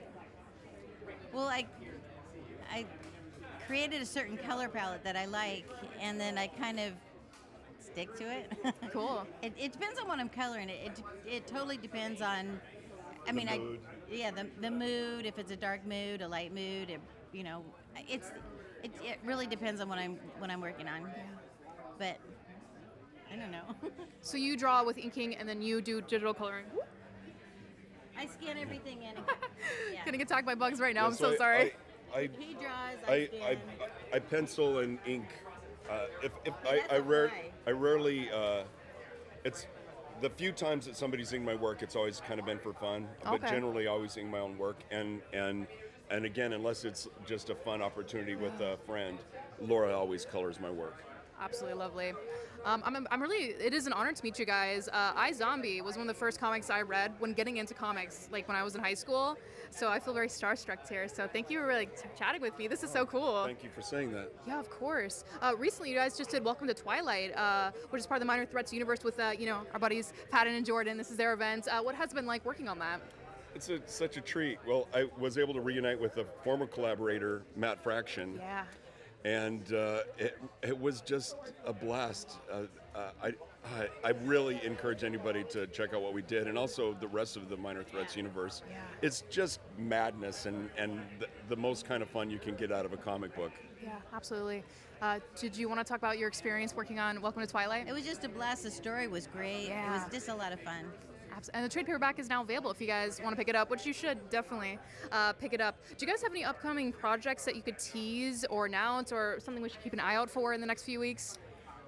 Well, one of the books that made me want to be a comic book artist was Barry Smith's work on Conan the Barbarian. Nice. And it's always been on my wish list, and now I'm going to be doing a 10-page Conan the Barbarian story. So that's in the immediate future for me. Other than that, mostly Wonder Woman is taking up our full day. Is that an ongoing series? How many issues do you have planned? 6 40-issue series. Cool. That's what Superman, the same exact page count as Superman and the Batman Space Age and Dark Age. Incredible. I do got to talk about your outfit real quick, your cosplay. This is so cool. I love the Alien universe. This isn't cosplay. No, it just happened. I just stepped off the Nostromo. You just had a bad to morning. Get here. Did you make this? I did. He actually had an alien that Wow. was in here. It escaped. And I survived. Oh no, it's around here somewhere. Everybody be careful. Just if you see its skin, then you know you're in trouble. If he's still in his skin, just stomp on him. Oh no. Oh, do you think you could take out like a little baby xenomorph by stomping on him? A lot of there's going to be a big acid hole afterwards, but Yeah. we've done it before. It's okay. Don't be afraid. Be very afraid. We should be very afraid. This is a major threat. Unlike minor threats. But yeah, I like making stuff. I've made giant robots. Really? Yeah, our house is full of. Wow. Like I built a 7-foot K2SO and IG-12 with Grogu in it, and So cool. I built a Dalek for my best friend, Professor Ben Saunders, to drive around. And on Halloween, he drove it around. It's got a motorized chair in it, so he No drove it around at the way. mall on Halloween. That is so cool. Yeah, I love making things. Yeah. That's our whole lives is about Yeah. creating things. What other kind of things do you guys like to make in your free time outside of comic books? Friday night karaoke. Yeah, we love it. How did you guys get into comics, and what makes this medium such a beautiful medium to tell your stories in? Well, I dragged her into it, but my earliest memory is I woke up in a hospital, and the hospital bed was blanketed with comic books. Wow. It turns out my older brother had knocked me off a table, and I got a concussion. Oh no. And so I woke up, and he had talked our parents into getting a bunch of comics for me. Oh, Of wow. course, he took them all. Oh my gosh. You talk about Charlie Custis got you back into comics. Oh yeah, later on, my best buddy in the late '80s, I'd kind of fallen away from reading comics, and he turned me on to. He gave me The Dark Knight Returns, and Watchmen had a couple of issues left, and I was storyboarding a screenplay I wrote called Dead Air, and Charlie talked me into turning it into a comic book, and then he introduced me to Stephen T. Siegel, who's here today, and he got me a gig, and so I'd previously had a 10-year career in broadcasting, and was a TV reporter in Europe, covered the fall of the Berlin Wall. That was my last story. Wow. Moved back to the States, and with this series that Steve and I were doing together, and that was January of 1990, and I've been doing comics full-time ever since. And that was your first project, then wow, that is incredible. That is all we have time for today. Where can people find you guys online, real quick? AAApop.com. And the only social media I really regularly do is Instagram, and that would be AllRedMD. Perfect. Do you have socials where people could find you online? No. Perfect. She has a Facebook page that she does next to nothing with. No worries. Perfect. We're busy. We're busy. Too busy making We're amazing comics. Yeah. But thank you for watching, guys. This is the Comics Creator Couch Party, and we'll see you guys later. Bye. Bye.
live from the Comics Creator Couch Party, powered by Dark Horse Comics, live here in LA at Revenge. We are joined with Matthew Rosenberg. I'm mumbling already.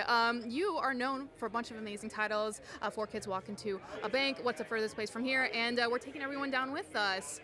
Yes, I guess. As much as I'm known for anything, sure, yeah. Yeah, we love it. We love it. Our first question is actually from our producer, Kat. She asked, why are all of your the titles of your original comics so long, and what goes into creating these amazing names? Okay, it's a long answer. Yeah, we love Because it. it would be weird to have a short answer for that. First of all, I like long titles that sound good. Like, Yeah. I like a lot of like Japanese, like 70s Japanese cinema and like stuff like that where they have long titles, and book Yeah. titles are always long. Yeah. But actually, I used to work in a comic book store. Oh. We're not going to say the name of the comic book store because we love Revenge of. And I used to work in a comic book store, and I was working there, and a guy came in and he was like, I want to buy a book. And I said, what book is it? And he said, I want to buy Warren Ellis's The Woods. And I was like, okay. I was like, Warren Ellis wrote a book called Trees. James Tynan writes a book called The Woods. Right, yeah. And he was like, no, I think it's Warren Ellis's The Woods. And I was like, no. And I had to get both books off the shelf and be like, no, it's this. And he was very confused. And I was like, oh, one-word titles? Never. Okay, and yeah. James is a good buddy, and we sort of came up together in comics. And I called James, and I was like, I'm not doing that. I'm never going to do that. I told him it happened, and he was like, no, it's great. It's easy. It's good branding, good marketing. And I was like, no. And then I went horrible with it. And as to where the titles come from, I just steal them. They're just stolen. Yeah. As a comic book reader and fan, I do feel like the long titles draw me in. I'm like, oh, okay. Yeah. What is that? You know, that's a lot of fun. Yeah. It's easy in the days when Twitter worked. You could be like, oh, you can find people talking about your book. Now Twitter's garbage, and you can't. But it used to be helpful for that. Yeah. Marketing. So, what is your comic book origin story? When did you begin? How'd you get into it? And why comics? Why do you love them? I grew up. I have an older brother, and he read comics. And so when I was really little, before I could read, he was like, don't ever touch my comics. So I was like, oh, then these are the coolest things, and I have to touch them. And he would go out, and I would sneak in and read his comics. And I fell in love with comics. And I grew up, there was a comic book store on my block when I was growing up in New York. And so I was like, the first place I could ever go, it was the first place I could go by myself. It was the first place I ever spent money. And I just fell in love with comics. And I learned, I was a big Marvel nerd and a big Batman nerd, and I was reading that stuff. And the guys who worked in my comics, who were like, I was like 10, and they were like, to me they were old, but they were probably like 16. Yeah. And they were bullies, and they were like, you have to read Love and Rockets and Hate and 8-Ball and read Fleming World's Toughest Milkman and all these cool indie books. And so I expanded my taste from there, and I just never got out of it. Yeah. But I didn't, for me, comics was always very solitary, and I didn't have friends who read comics, and I had friends who, would play video games and I'd go to concerts with, but I never had friends who did comics. And so I never thought about making comics. It never occurred to me. It was just very alien. And then when I was a grown-up and I had a day job and I worked in the music business, and I love music, and I was starting to hate music. Oh. And music business is terrible. And I hit a point where I was like, I need to do something else. The only thing I love as much as music is comics. I guess I'm going to figure out how to make comics. Nice. And that is, I quit my job. I took a job in a comic book store and tried to just learn how to make comics. And that's it. And then I'm still trying to learn how to make comics. I think you've learned. I think you're an expert in comics now. How does it feel to be an expert in comics? Not great. It's okay. I don't know. No, I think I do think like I'm still deeply in love with comics, Yeah. and I'm still sort of mystified by them, and like they still feel, a great comic still feels magical and impossible to me when I read it. When I read a book that is really good, it feels like nothing else. So I feel like I still am like trying to figure out how to do that, and I hope I spend the rest of my life trying to figure out how to do that. Amazing. Yeah. What's it like being in this collaborative atmosphere with all these other comic creators? Because you mentioned it feels isolating sometimes. Oh, yeah.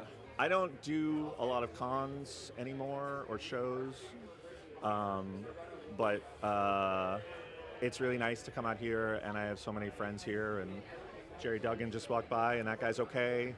And there's just like a lot of people who, we all just love comics, and so it's fun. It's fun to like talk to fans. I like seeing what people are getting signed. Like all these people are online for Kelly Sue DeConnick, and I'm like, yeah, if I wasn't doing this, I'd be online for Kelly Sue DeConnick. She's amazing.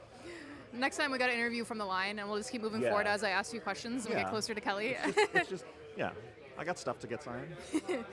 So the collected edition of We're Taking Everyone Down With Us is coming out in December. Yes. Described as like James Bond meets the island of Dr. Moreau. Can you tell us a little bit about the series and what's it about? Yeah, it's a 6-issue series. Myself and Stefano Landini, who's an amazing artist from Italy, we made this story. We wanted to do a spy book, and we wanted to do like a book about robots, and I couldn't figure out exactly how to do that. And then it all sort of clicked to me. So our story is about a 13-year-old girl named Annalise, who is the daughter of the world's greatest sort of mad scientist supervillain. And the world's greatest spy, this man named Alistair Rook, finds out they've been living in hiding, and he shows up. And well, it's a little bit of a spoiler, but you know what? You should have read it in single issues. Her dad is killed, and his robot bodyguard decides that he has to protect her, and they go on the run as these spies and other villains are hunting them, and she has to decide with her robot bodyguard if she's going to try and live a normal life for the first time or go out on a mission of revenge to avenge her father. And it's this sort of, it sounds not funny, but there's jokes in it, I promise. It's funny, funny-ish. And it's fun. It's action. Stefano draws it beautifully, and Jason Wordie colors it beautifully, and Hassan Otsmane El How letters it beautifully, and the wonderful people at Tiny Onion edit it beautifully. So it's We love Tiny Onion. I do. They're all right. They do okay by me. So yeah, it's out in December. It's 6 issues. You get the whole thing. You should read it. We worked really hard on it. What goes into creating a comic, like from conception to like pitching and all that stuff? For me, it's a lot of staring at my computer screen and it's blank, and that's the worst feeling in the world. Oh man. And then it's trying to figure out. For me, I always say my job is to find the one sentence that gets me excited. The one sentence where if someone said it to me, I'd be like, tell me more about that. That sounds interesting. Okay, yeah. And then you build that. And luckily, I'd worked with Stefano on The Punisher. So on this book, he reached out to me and was like, we should do something, create our own book together. And I was like, cool. And he was like, I have an idea. And I was like, even better. You're making my life so easy. And then he sent me a drawing of a robot.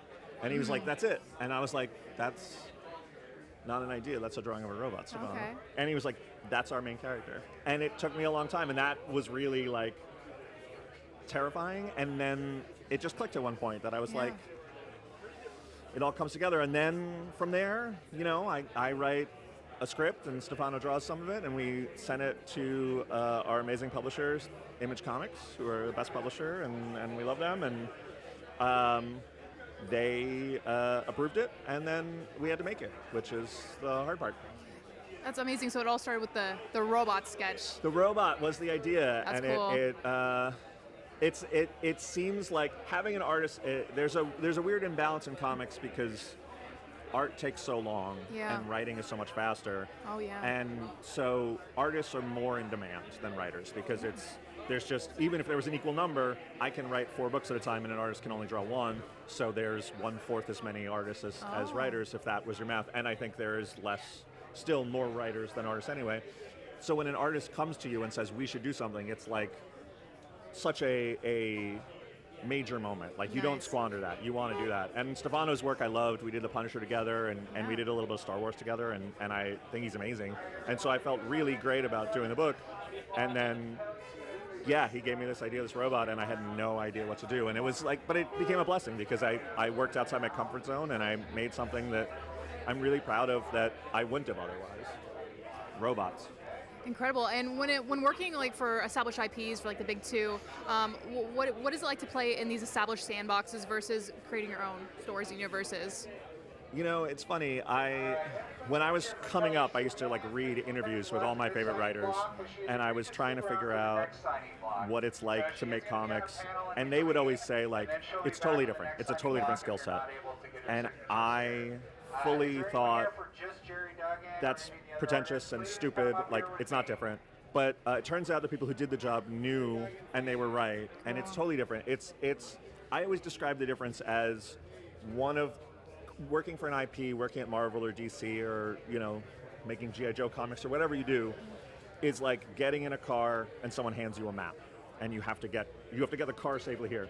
Making your own thing is just getting in a car and just driving and not knowing where you are. And I say that to people, and people go, "Oh, so that's better." And I go, "Well, most of the time when you get in a car, you actually have a map and a destination, and you know where you're going. So like, it's not better. It's just very different." Right now, I really love making my own stuff, and so I'm doing that a bunch. But I've been very lucky to do a lot of stuff at DC and Marvel, and it's been great. So nice. That is all we have time for. I have so many more questions I wish I could pick your brain about. But before we go, do you have any upcoming projects that you could talk about, or any announcements we should keep an eye out for? No. We're Taking Everyone Down With Us is out in trade in December. I do a book with Tyler Boss called What's First Place From Here that we're 4 volumes in. We're finishing the 5th volume now. Amazing. And I have a bunch of stuff that I can't talk about, and that's fun. And that's it. That's all I got. Hell yeah, guys. But yeah, this is the end of the video, but we're going to be live streaming all day. Thank you guys for watching. This is the Comics Creator Couch Party, and we'll see you guys later. Goodbye.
at the Comics Creator Block Party at Revenge of. This is the Couch Party, streaming to you guys at home. We are joined with Kyle Higgins. Hello, how's it going? I'm good, Sammy. How are you? Good. I'm glad. I'm having the best time ever. Talking to all you guys, The all you best cool guys. time Yeah. ever? Well, okay. Yeah.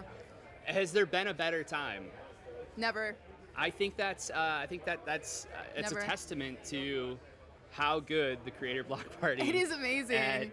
Where are we? Revenge of. Revenge of. We love Revenge of. Oh yeah, we're big fans. We're so happy to be doing this. But yes, so Kyle Higgins, you're known for Power Rangers, the Massiverse, published by Image Comics, and as of recently, the Elseworld story, Immortal Legend Batman. That is so much fun. What can you tell us about Immortal Legend Batman that's going on right now? Yeah. So Immortal Legend Batman is our big Tokusatsu-inspired Elseworld series at DC. It's 6 issues long, and it is written by myself and Matt Groom, with art by Erica D'Urso and Igor Monti, letters by Becca Carey. It's actually the entire creative team of one of our other Massiverse books, Inferno Girl Red, which book 2 has its FOC on Monday for chapter 1 of that. So you're gonna, if you follow the Massiverse accounts, you're gonna start seeing promos this weekend that I'm literally leaving here to go cut one. Oh, nice.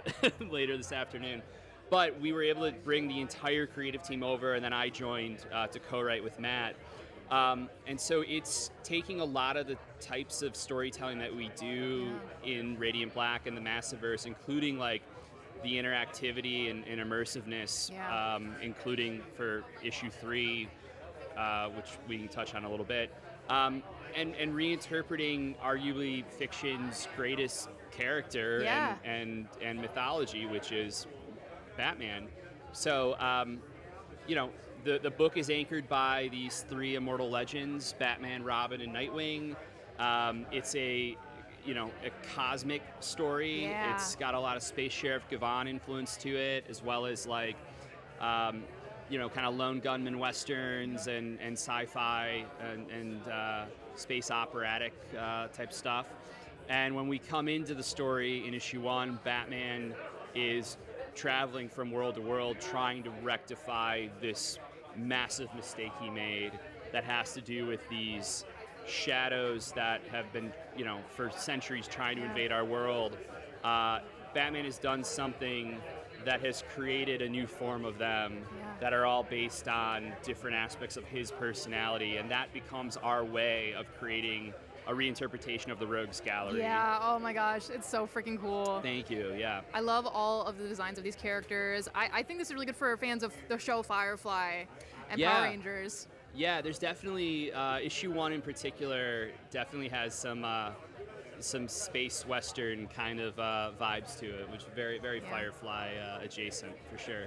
And this all started, you said, with some sketches that Dan Mora posted online, is that right? Yeah, so I've known Dan for about a decade at this point, and we, both worked on the Power Ranger comics at Boom, and so about 5 years ago now, Dan, who loves Power Rangers and Super Sentai and Kamen Rider, he was posting these designs online, which were his interpretations of the Bat family by way of Kamen Rider and Tokusatsu aesthetics, and Matt and I were seeing them and just drooling over them, and I messaged Matt one day. I was like, would it be crazy if we asked Dan about building a pitch around these designs? They're too good to just be for fun. And Matt's like, I don't think that's crazy at all. So I texted Dan and I asked him that very thing, and he was totally up for it. So we pitched what became Immortal Legend Batman, and we were just starting to get some traction with it, and then there were all these layoffs at DC, and so everything ended up just kind of going away until last year. I bumped into an old, actually, Power Ranger editor of mine, Matt Levine, who's in charge of a lot of the Elseworld stuff and Black Label at DC. And I told him, we've got this thing, and Radiant Black had come out since then, and Inferno Girl Red, and Matt and my Ultraman, and it ended up being probably the fastest, easiest green light process I've ever had in comics. And here we are 5 years later doing it, and it's been a blast. It's kind of like the first thing I've done with DC in a minute, and it's been a really, really great experience, honestly. Very warm reception, and we'll see if there's more on the horizon. Yeah, oh yeah, we'd love that. You are an expert world builder, not even just within these comics, but the whole world of all these comics with the Massiverse. For those watching who are not familiar, what is the Massiverse? Yeah, so the Massiverse is our shared, interconnected superhero universe that we do at Image Comics. My company, Black Market Narrative, is kind of our creative collective studio that we make all the books through, and then we publish at Image. It's headlined by my book, Radiant Black, that I co-created with Marcelo Costa. Radiant Black is like, if you like Power Rangers, it's like Power Rangers with adult problems. If you don't like Power Rangers, then I would describe it as like a super contemporary superhero series about two very disillusioned millennials navigating failed dreams and crippling credit card debt with the help of miniature black holes and existential giant robots.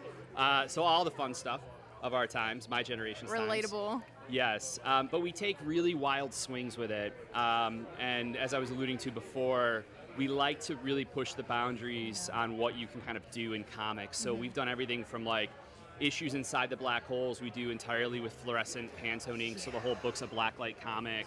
We've done secret animated short films that are hidden in the book through QR codes with like Will Friedle from Boy Meets World and Batman Beyond voicing Radiant Black.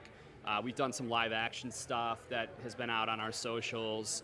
And it's for me about trying to not only do something really forward thinking as far as the genre and the medium, but also a way to celebrate the very genre and mediums that I love so much, which is both comics and superheroes. So it's trying to bring some of that kind of magic back into the space that has meant so much to me for most of my life. And what's cool about the line is that every book is its own thing. Yeah. So you only have to read the titles you're interested in. If you're into like, sci-fi superhero stuff, Radiant Black. If you like, Infernal Girl Red, which I mentioned before, is like our YA like hope punk series. Rogue Sun is like a supernatural Batman Beyond with a crummy dead dad who haunts the suit, and it's like if Flash Thompson got superpowers instead of Peter Parker. Right, yeah. So he's trying to become a superhero and a better person. And then once a year we do like a crossover, like a 50-page done in one, where all the characters meet up. And if you've read the books, it's additive to everyone's story arc, but if you haven't, you'll learn everything you need to know in that single issue. And then next year, actually, we're shooting our first feature film. It's based on, it's based on our true crime superhero mystery series, No One, but it's also in universe with the comic. We did a big podcast actually with Patton, who's here today, and Rachel Lee Cook and Lauren Lester from Batman the Animated Series, and a host of other amazing, talented cast members. And that audio series went with every issue of the comic, as well as a big ARG we did. And now next year, the story's continuing in this like found footage feature film that I'm directing, that Brian and I wrote. So again, it's just trying to do things a little bit differently. And it's been a lot of fun. It's a lot of work, but it's been a lot of fun. You guys go beyond just the medium of comic books, and I think that's awesome. And I love how you make this so accessible, so you could just jump into any comics with like a volume 1, you'd say? Yeah, just with a volume 1, and like next year we're doing something else. So actually in February 10th is we've marked as Radiant Black Day. It's the exact 5-year anniversary of Radiant Black launching, which kicked off the Massiverse. So we are actually putting out Volume 1 as a full voice cast audiobook. We've got Will Friedle and Ryder Strong as Marshall and Nathan. We've got Troy Baker joining us. Melissa Navia from Star Trek Strange New Worlds. Yeah, they're going to be Radiant Pink, right? She's Radiant Pink. We've also got Ann Yatko from Jujutsu Kaisen is Radiant Red. Nice. Phil Morris is voicing Radiant Yellow. And we're actually going to be throwing a party here at Revenge of on Radiant Black Day, along with a big black and white edition of issue number 1 that includes the full script for the comic as well. Oh my gosh, cool. It's again trying to do some fun things. You guys are doing so many cool things. I'm so excited. Do you have any new announcements coming up for the Massiverse that you could tease or that we should keep an eye out for? Well, the big one right now is, like I said, Infernal Girl Red. Book 2 is about to kick off. We're serializing it as 40-page comics, so it's technically a 3-issue kind of mini-series. Cool. And part 1 has final order cut off on Monday. That's the 10th of November. 10th of November, yeah. So that's the big one right now. And then there are some more announcements coming up, but we've got to get through I got to finish the audiobook, and Nice. we're pretty deep into No One stuff now. So nothing else I can announce at the moment, but We'll keep an eye out though. definitely keep an eye out on our newsletter and our socials. When writing for all these mediums, from comic books to movies and even adapting to the audiobook, what are some of the similarities and differences when telling stories through these different platforms? Well, one of the things that I've always tried to pride myself on is writing to the strengths of the medium that I'm working in. Even if it's an adaptation, like that's a big thing to me. Like I don't want translations, I want adaptations. I want to take full advantage of the concept as well as the format that we're expressing it in. So to that point, there are things that you can do in audio that you can't do on the page, but there's also things that don't necessarily translate from the page to audio super well. So you just have to, for me, it's all about keeping in mind like the user experience, like the reader experience, or the viewer experience, and designing for that. So I do think there's some things like, I come from a screenwriting background, so I do think like dialogue, for example, it's just kind of the way I write. Yeah. It tends to lend itself to performing. So that has been a really fun thing on the audiobook, is just like watching what happens when actors of Will and Ryder's caliber get a hold of these words and how naturalistic they can make it. But as far as like how scenes break down and things like that, sometimes you do have to make adjustments for sure. But I think it's just about being really cognizant of like what works in which form. Makes sense. Well, your writing, your dialogue in your comics, it's so incredibly cinematic. I feel like I'm like I close my eyes, I can just hear them talk to me in my head. But why comics? Why do you love them? How'd you get your start in them? I've loved comics my whole life. Like I just love telling stories, and I got started because of a film I directed in college called The League, which you can see actually. It's up on our Massiveverse YouTube channel. But The League became years later the basis for Cowl, which is set in the Massiveverse as well. And it's just one of those things. Like I love comics, superheroes, and movies, and my love for all three kind of came out of my love for superhero movies as a kid. Burton's Batman films and Richard Donner's Superman. And so I never thought I could make comics. I never thought I could write or be a writer. I never thought I understood enough about the world to be able to capture anything interesting. But after I made my film in college, some doors opened up from it, and one of them was via Joe Quesada, who was the editor-in-chief at Marvel. He watched the film online and really liked it, and so I looked at it as like, this feels like an opportunity that was unexpected, but like I'd be foolish to pass up on this, and started pitching to Marvel and got an issue of Captain America about a year and a half later, and then that kind of opened the floodgates to now, 16, 17 years later, I've done a lot of books. But I was a sound editor for 10 years. I still love audio. I still do a lot of sound editing for stuff in our world. So like the audiobook fits perfectly. Oh, yeah. Love directing. That's my first love. So being able to now combine all those things with the Massiveverse and my little company, Black Market Narrative, is like, it was a road that was unexpected, but I'm really happy that I've been able to kind of get back to the things that, I'm still very passionate about. I'm just exploring them in a slightly different way than I thought I would be. Telling stories through all the mediums, that is amazing. Where can people find you online? You got a few websites, that's right? Yeah, so I'm on Instagram at Kyle D. Higgins. We have a YouTube channel at, I think it's Massive. It's just at Massiveverse on YouTube. On Instagram, we have a Massiveverse account as well, at massive.verse. But honestly, the best place is our newsletter. Yeah. So if you go to our website, blackmarket.la, you can sign up for the newsletter there. We're going to start doing original stories that we're publishing on the newsletter for free. Cool, It's a free nice. newsletter. But you'll be getting like new stuff really designed for mobile experience as opposed to like traditional comic pages, like very soon. From some pretty cool, exciting creators and a bunch of up-and-comers, as well as stuff from me and other people in the Massiveverse crew. So definitely want to subscribe to that. It's also where we're going to be doing a ton of behind the scenes stuff for the audiobook as well as the No One Ooh. movie coming up. So That is that's probably the best place I would recommend. Nice. This is the end. This is all we have time for, all the questions. I wish I could pick your brain for longer, but yeah, this is the Comics Creator Couch Party powered by Dark Horse Comics with Kyle Higgins, and we'll see you guys later. Goodbye. Awesome. Thanks.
Gotcha. All right. We'll be going live in just a moment, but right now we're just having fun. We're just having fun telling fun stories. All right. How you guys doing? Woo! Yes, love to hear it. We're waiting for the cue to go live, but raise your hand if you're having an amazing time. Perfect. Woo! I brought some giveaways. Should we do that now? Ooh, you want to start with the giveaways? Yeah. We'll let's save do the that. best. We'll save it for last. We'll do it for last. Yeah, we'll do it last. All right. And we Psych. and we are live. Hello, welcome to the Women in Comics panel, everybody. Great turnout. How's everybody doing? Woo! We have some amazing creators here today. I'm going to have you guys all introduce yourselves and tell us about a couple of your projects that we might recognize you guys from. I'll see you guys here and work our way to the back row. Kelly Sue DeConnick. I'm a comic book, television, and stage writer, and you may know me from things like Captain Marvel and Bitch Planet and FML and Wonder Woman Historia and Aquaman and I don't know, some other stuff. Hi, I'm Shelley Bond, and I'm filling in for Laura Allred because she once gave me a pair of shoes when my shoes broke. I've been a comic book editor since The Cure released Disintegration, and for some of you in the crowd, that's 1988, but I was a very small child at that time, prodigy. I edit comics, I eat comics. I'm the editor of American Caper, which comes out on Wednesday. You must check it out. It's a fantastic new monthly series. Worked for Vertigo for 22 and a half years. Teach comics editing at Portland State. I live for comics. Woo! Jody Hauser. I write a lot of licensed comics, especially Star Wars, Stranger Things, Doctor Who, Critical Role. But I've also done a fair bit of superhero stuff. I did Mother Panic and Supergirl over at DC. I did Ms. Marvel and Black Widow, and coming soon, X Generation X-23 over at Marvel, and Faith at Valiant.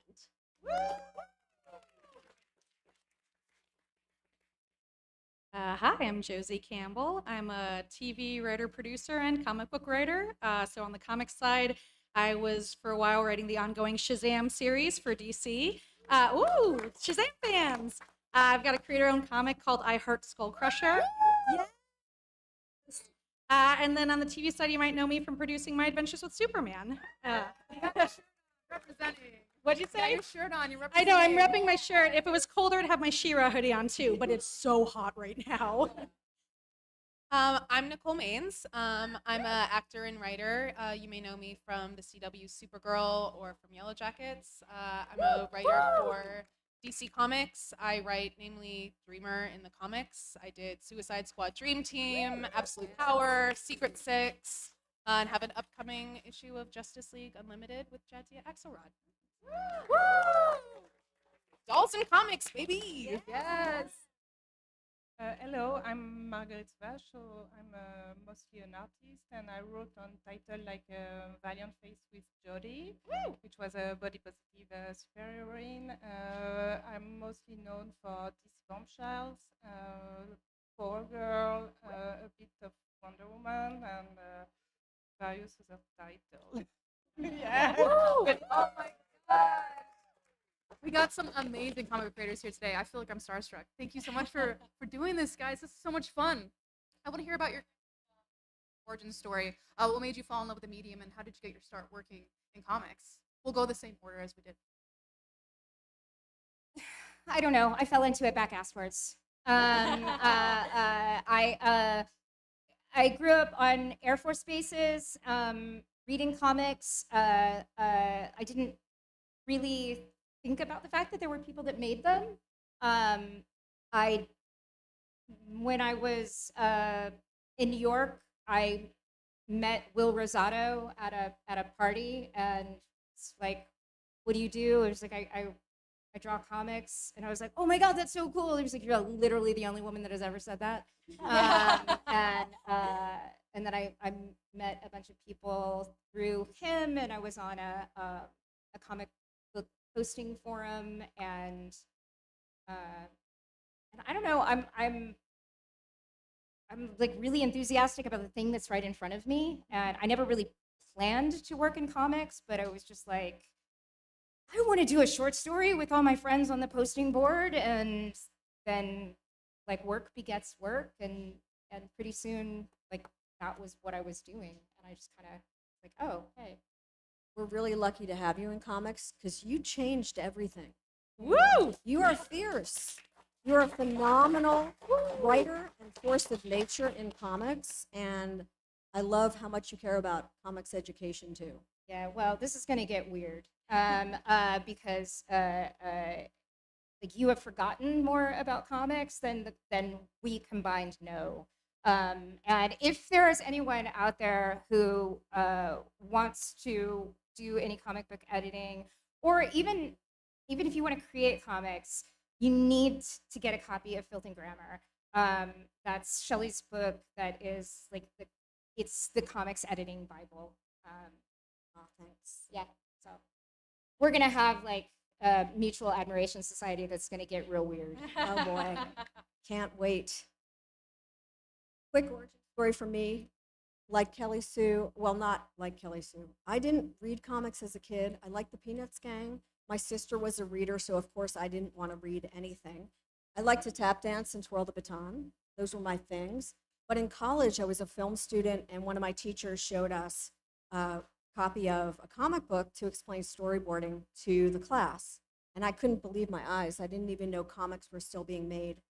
It was 1987. I walked to the comic book shop, and I discovered Love and Rockets, and I've never left.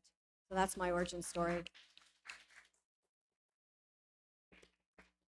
So I grew up reading superhero comics because I was a big fan of Batman the Animated Series and X-Men the Animated Series, and both of them had tie-in comics. So it's funny that I write tie-in comics now because that's kind of how I got into reading them. But my dad also had a lot of his Silver Age DC, like the super weird Superman and Batman stories where Superman grows a really long beard because of red kryptonite, and Lois is going to find out his identity because Clark Kent has never had a beard. So I think I grew up really seeing like a wide tonal range in comics, and that really drew me in because it's like I love that it is a medium. It's not a genre, so you can tell all kinds of stories. And I knew I wanted to be a writer, but I kind of didn't put those things together until adulthood. When I went to grad school, I had some friends in school who were part of the early webcomic scene. So I started doing these like little strip comics because that was all I could draw. So I had a comic called Cupcake Power. Half the characters were cupcakes, so they didn't have hands, they didn't have feet, they didn't move, their expressions changed slightly, that was it. And because of that, I got to go to San Diego Comic-Con as a professional because I had a webcomic. So I started making connections, got in some anthologies, and then like Kelly Sue said, work begets work. So it all kind of grew from there.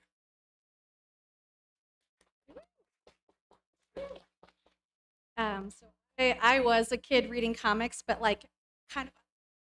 Oh, no one wants to hear. Okay, there we go.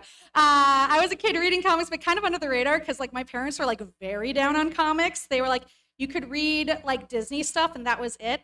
So I think I became a writer because I got very good at lying to my parents about what was in the comics. Like I got the CVS by my house had like restocks of like Sensational She-Hulk, and there's one with Howard the Duck on the cover. So I was like, that is Donald Duck.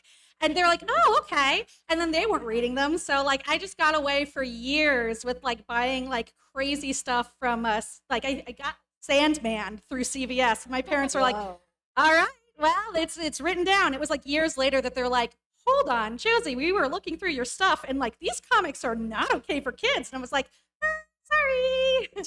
But after that sparked my love of like reading and writing. And after that, yeah, I went to college specifically for writing for TV actually. But then once I came out here, I worked on a bunch of TV shows, worked on She-Ra, worked on a bunch of like superhero adjacent stuff and superhero stuff. And from there, DC hit me up and asked if I'd like to write comics. So yeah, I came in a very roundabout way, but I guess the answer is lie to your parents. I also didn't really grow up reading comics as much as I'd like to. I grew up in Maine. We didn't have a local comic book shop, so everything that I was reading was like what we picked up at the Scholastic Book Fair. So like lots of like one-off. So like one-off anthologies and stuff. And then it really wasn't until I booked Supergirl that I started reading more comic books because I started reading of superheroes issues and trying to find out everything I could about Dream Girl and Neuronal and Naltor. And then after Supergirl ended, and I started writing for DC, it just has since devolved into I have no spare surfaces in my house. It's just piles. Evolved. Evolved. Thank you. Yeah, stuff I still need to read that I haven't gotten to, and it's just getting bigger. But that's okay. It's fine. You know, every time someone comes over, I'm like, here, take this, and also take this. I just need to see my floor. Woo! So I grew up in a foreign country. I think I can't lie about it. So I absolutely read a lot of comics growing up and watch anime. Most of them were not age appropriate. I were these kind of weird kids, shy, in a science. How do you say, like mostly on doing science, but I was the one drawing. So I kind of found my crew by doing fanzine, starting, and I kind of never stopped, and I keep on studying stuff that are not art related. When I graduate and my parents were, okay, you got your diploma, I was like, okay, no, I'm going to be an illustrator. And that's the way I stopped doing illustration and comics. So that's the story. I think it must be said, Marguerite, that you have brought such fierce fashion into comics with the covers you're doing for not only American Caper. She has a wonderful variant cover that's going to be for sale later on today. plug, because you have to. But fashion and comics, thank you for what you bring to it. I'm pushing. It's a long work. Doing my best. So a lot of you guys have. Oh yeah, all right. For those who work in television, may that be acting, writing, producing, what is it like? You know, working in both. There's a lot of overlaps I find with comics and the big screen. What are the similarities and the differences? I mean, for me, it's more control. It's as an actor, you know. Like, it's okay. Well, you know what? It's fine. I'm also a theater kid. Yeah. Proud. You have less control as an actor, and it's more just sort of what is written and you do that. And there was some overlap, and we always were very fortunate to have room to pitch stories and ideas from comics that we had read or stories that we had liked. Jesse Rath, who played Brainiac, kept trying to kill me because he wanted like to do a story where Dreamer like haunted Brainiac, sort of like when Dream Girl was crushed and we really wanted. And they were like, stop. They were like, stop trying to kill Nicole. I said, no, let him cook. I thought that would have been fun, but in comics, it just gives me the opportunity to do all the stories that I didn't really get to explore on screen and take this character in places that we just didn't have the time or budget or opportunity to. And it's also been very cathartic as we descend further into fascism. To have Dreamer roll with the Secret Six, and Catman's like, nah, man, burn it down. I have a specific question for you as an actor. How does acting on the screen influence your writing and vice versa? I think it certainly helps me get into a character's headspace, helps me just understand motivations. I think it's kind of the same muscle, understanding motivation, understanding where they come from, and just the context of their lives, voice for sure. Yeah, I'm sure my neighbors hate me, because I also act everything out. Really? When you're writing? Specifically for Amanda Waller, because I'm trying to act it out, and I'm trying to make it seem, I'm like, here's the key I realized to writing Amanda Waller. If you say it in your head or out loud in CCH Pounder's voice and it doesn't sound right, change the line. That's amazing. I can back you up. So on Superman, the wonderful Deborah Wilson was our Amanda Waller, and she would start every record by being like, give me 1 second. And she would do a monologue where she'd become more and more Amanda until she got there. And then she'd be like, I am this, which is why in like season 2, she does a monologue as she wakes up. She's like, you bring the fire, Amanda. We're just like writing down what she would say during those records. Amanda Waller is a state of mind. She's a state of mind. She's a being. Yeah. Put that on a t-shirt. Yeah, put it on a t-shirt. Amanda Waller's a state of mind. Magneto was right. Yeah. I was going to say on the writing producing side, obviously we do have a lot more control over what goes on the screen. I would have killed you, Nicole, at your behest. Jesse's going to be very excited for that. But I will say, I think writing comics is really nice because it's very intimate in a lot of ways. Like TV, there's so, like, it's great. I love it. It's huge, but there's so many layers of like, there's 3 different groups giving you notes. Franchise is giving you notes. Comics is giving you notes. The studio is giving you notes. Like everything is going through like 7 layers of committee. And with comics, it really is, it's you, it's the artist, it's the inker and colorist, it's the editor. And that's kind of it. Like it really is a much more like, I think, cathartic way to write because it just, you put it out on the page, it comes out sooner than 3 years. And then you see immediately what people are reacting to. And like, it's a truly wonderful way to write stories that feels so personal in a way that like so many other mediums really don't.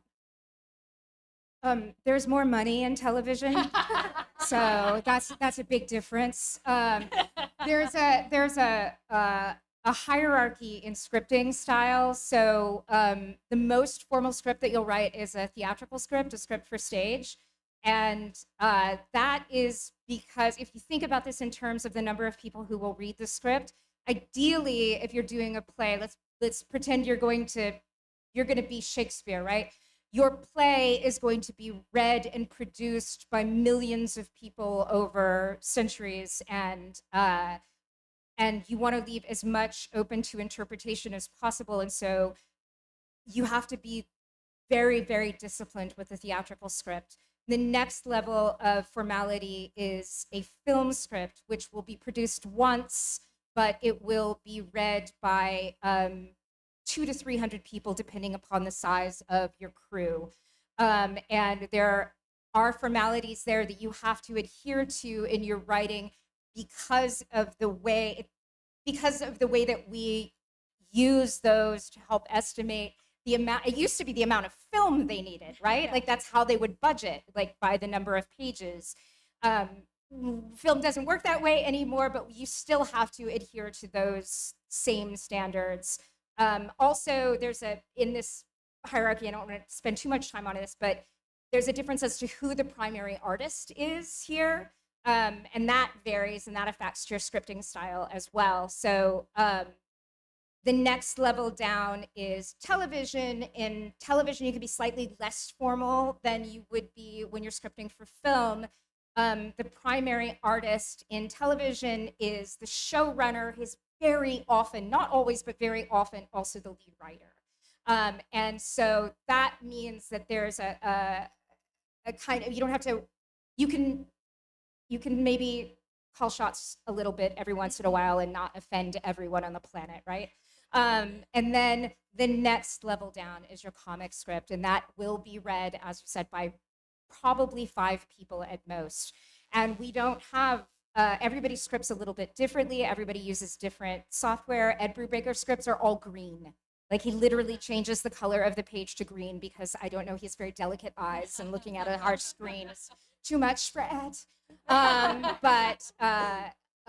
Yeah, so there are a ton of differences, but in all of these things, with any kind of storytelling, what we're trying to do is tell truth by telling lies. We're trying to connect to ourselves and to other people. And so in all of the craft stuff, you can learn those things. You can learn those differences. Like the unit of a comic is the page. You have to learn to think about the page in a way that you think about the scene in scripting for television, right? But all of that is teachable.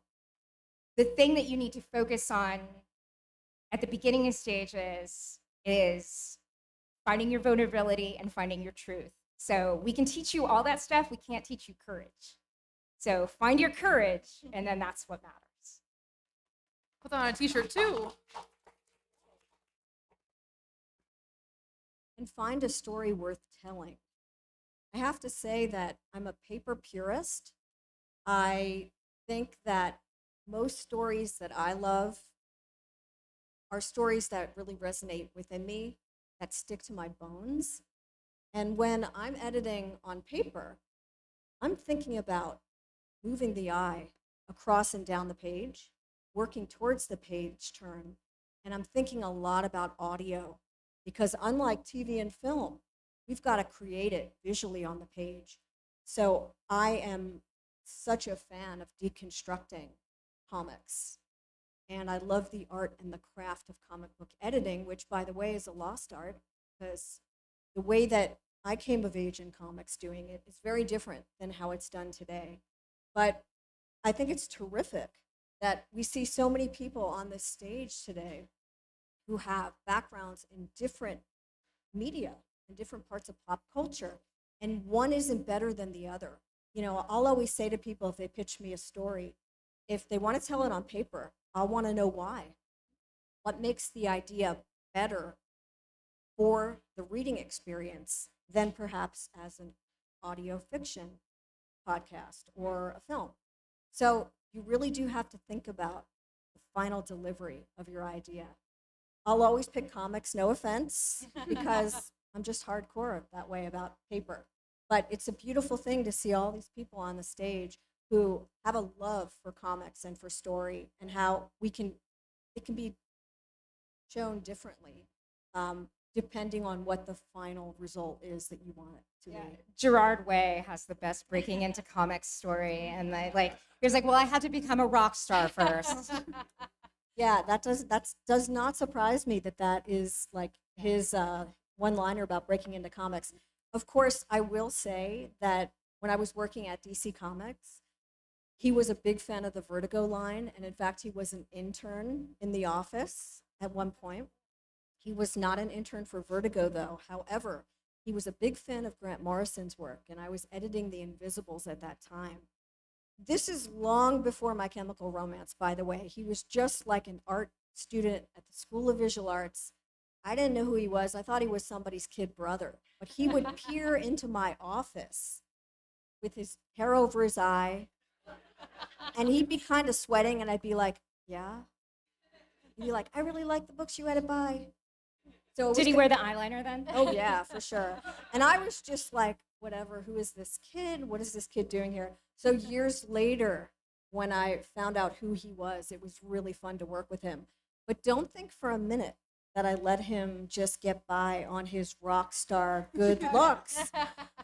I was shocked the first time he sent me a script because he was a phenomenal writer. And I took it so seriously that to this day, I couldn't tell you a My Chemical Romance song because I didn't want it to interfere with my editing of Gerard's writing. He's that good as a comic book writer. So there you go. Right on. You said there were some differences getting into then versus now. In general, this is for all you guys. What are some of the differences in the industry that you've noticed back in the day versus now? And what would you like to see in the industry, especially when it comes to being women and non-binary folk? I'll let someone else start with that one because I probably have too much to say, but I wrote a handbook called Filth and Grammar, the Comic Book Editor's Secret Handbook, because there wasn't one, and I certainly wish I had one in the 90s when I was coming up through the ranks at DC Comics. But I'll let someone else answer the question.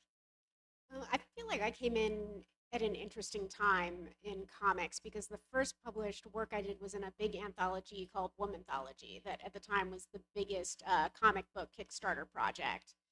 Because I think it was around the time that the New 52 was launching at DC, and a lot of people were saying, why are there like 2 women on all of these books? Where are the women in comics? And so this anthology was put together as a charity project, like all the funds were going to go to different charities, but because that was sort of the discussion going on, so many big names in comics stepped up and were really promoting it. Like Jim Lee was one of the biggest people shouting out this project, and wrote a story that had 2 artists on it because one of the artists was in the middle of drawing a brand new Image book that released the same day as Womanthology, and that was Saga, and it was Fiona Staples. So, And this was a weird point where you could still give editors printed comics. And like, it was maybe the last year you could do this, but I actually took the story from that anthology and some of the other anthology I had done, got it up as a comic book to give to editors at, like Wonder in San Diego and New York. And I think it really was the last year that editors would actually take physical things and not just leave it at the show afterward.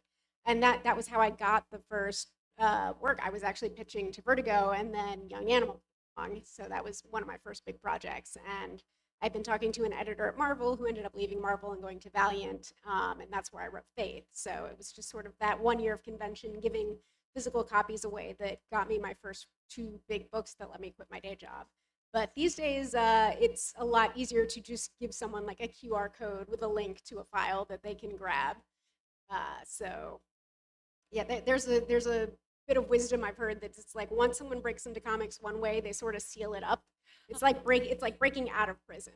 So you have to find a new way to get in. Devin Grayson. It's once they figure out how you broke in, breaking into comics is like breaking into Fort Knox. Once they figure out how you did it, they make sure no one can do it that way again. Yeah. Oh, and just for clarity, this was out 2011. So this was less than 15 years ago, and I feel like it shifted. Let's just say the first few years, all of the panels I were on were women in comics panels.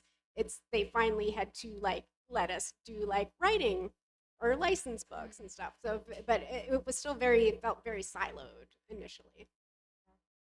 I mean,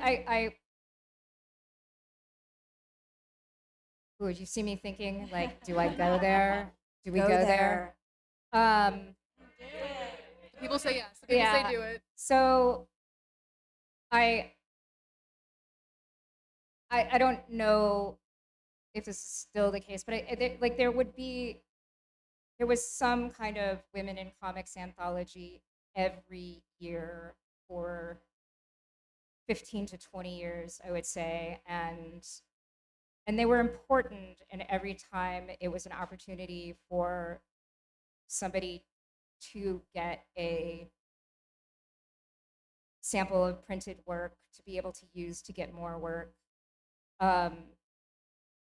But my favorite, I live for the day when we don't do women in comics panels anymore. Me too. And my favorite women of comics panel we ever did was at Dragon Con, was when we hijacked it and we did men in comics. And we had an all-female panel, and we discussed men in comics. And when guys would ask questions, we would be like, did your girlfriend get you into comics? And spin around, show everybody what you're wearing, sweetheart. Do you like comics?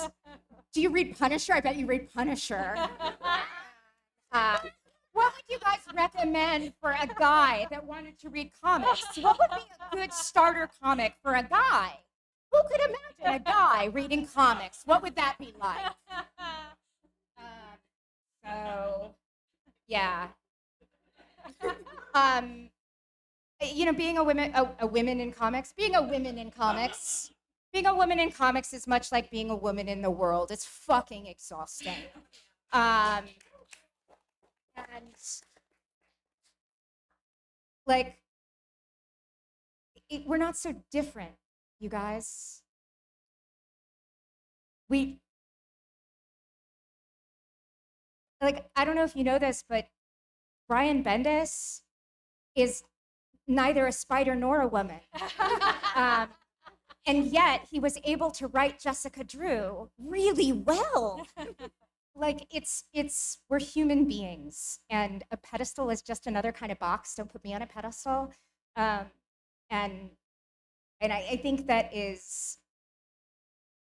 we'll be there. We can sit down when we don't have these conversations anymore. But there has been a great deal of progress made. And one of the big things is two of the big things, I will say. One is recognizing all the women from the history of comics who have been erased. And there are so many. you know, it's there's this like we just discovered comics either as readers or creators. Not true. And so recognizing the women that came before us is a really big deal. And then the other thing is supporting one another. We're not fighting for the one girl seat at the table. We're making room for all of our sisters. All of our sisters.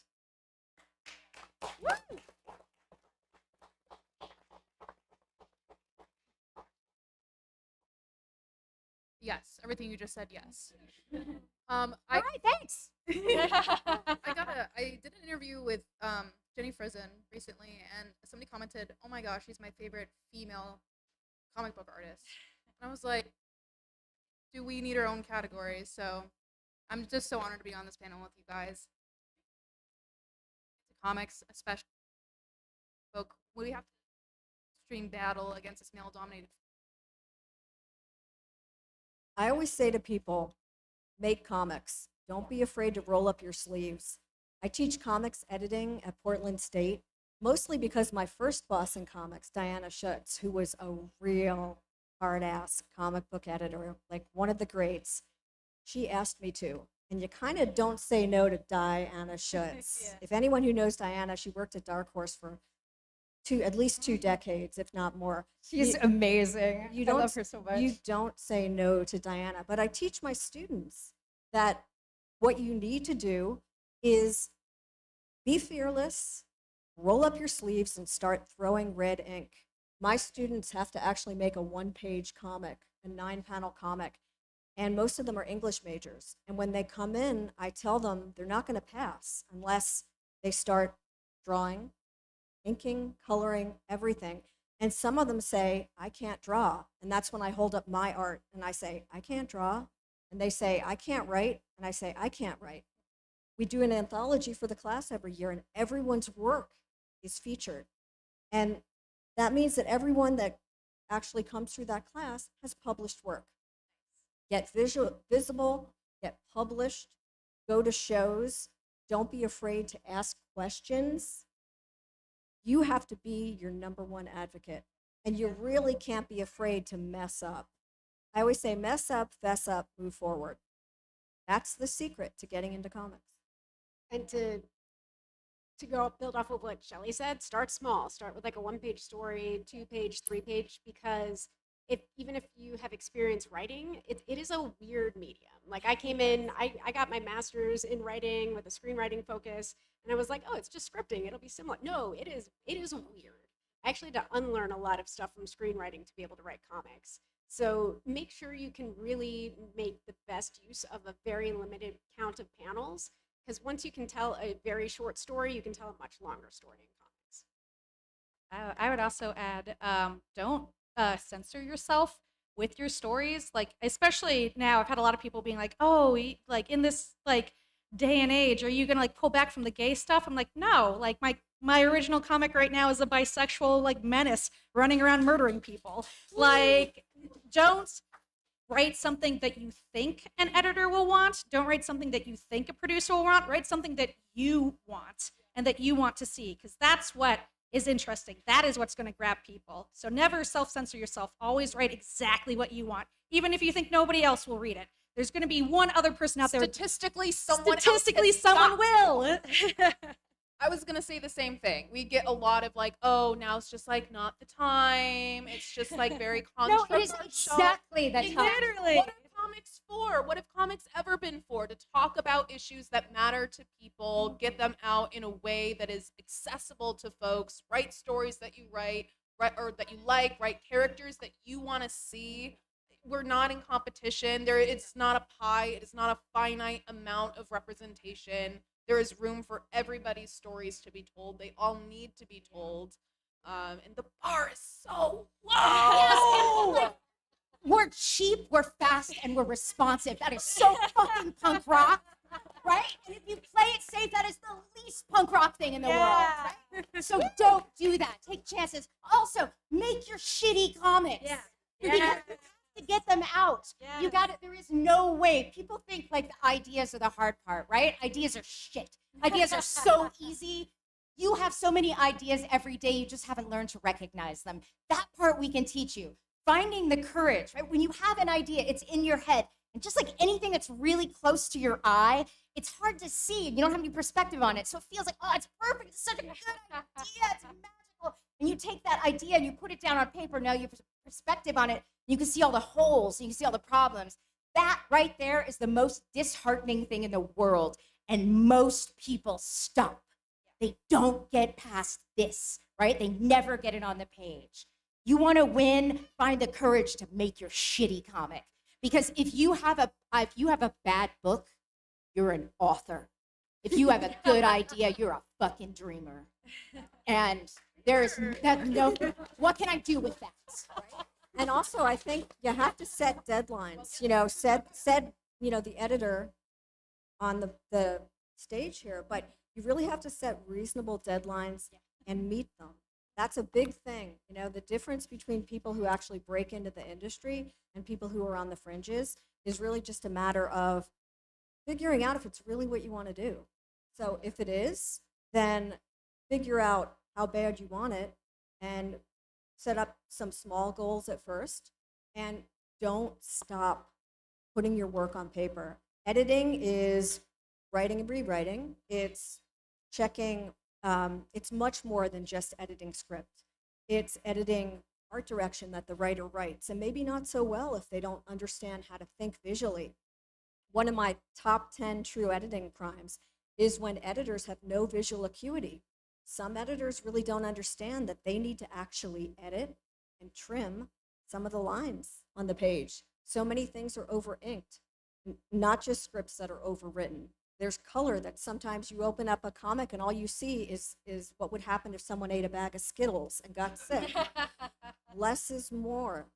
Editing happens at every stage of making comics, and that's the beauty of it, and that's why all I ever wanted to be since that day I discovered Love and Rockets was an editor and sharing my love of the art of comic book editing, old school. And don't feel like having a day job makes you any less of a creator, because the better fed and sheltered and less stressed you are, it's going to be a lot easier. The whole like starving, suffering artist is crap. That doesn't help you make anything. Take care of yourself so you can take care of your art. The last thing I would say was I got a really good piece of advice from a friend of mine when I was working on my first graphic novel. And this speaks to like negative self-talk and everything. And I think for a lot of like women and especially marginalized folks who have been underrepresented in comics communities and in the job market as a whole. And I think this speaks to even more than just comics. We are usually the first ones to say, I don't see anyone like me doing it. This isn't the space for me. I'm gonna pick myself and my script apart more than anyone else is. And so I was just talking to my friend, it's Candace Patton, I was on the Flash. And I was like, man, I've got this graphic novel script. I don't fucking know. I'm an actor, I'm not a writer, I've never done this before. I don't know if this is any good. She looked at me, she didn't give a fuck. She was like, girl, if you, just as a woman, ever are questioning the quality of your work or whether or not you deserve to be somewhere, men are working, and they haven't thought about that even once. So, who in here has aspirations to work in our industry? Raise those hands higher. There we go. All right.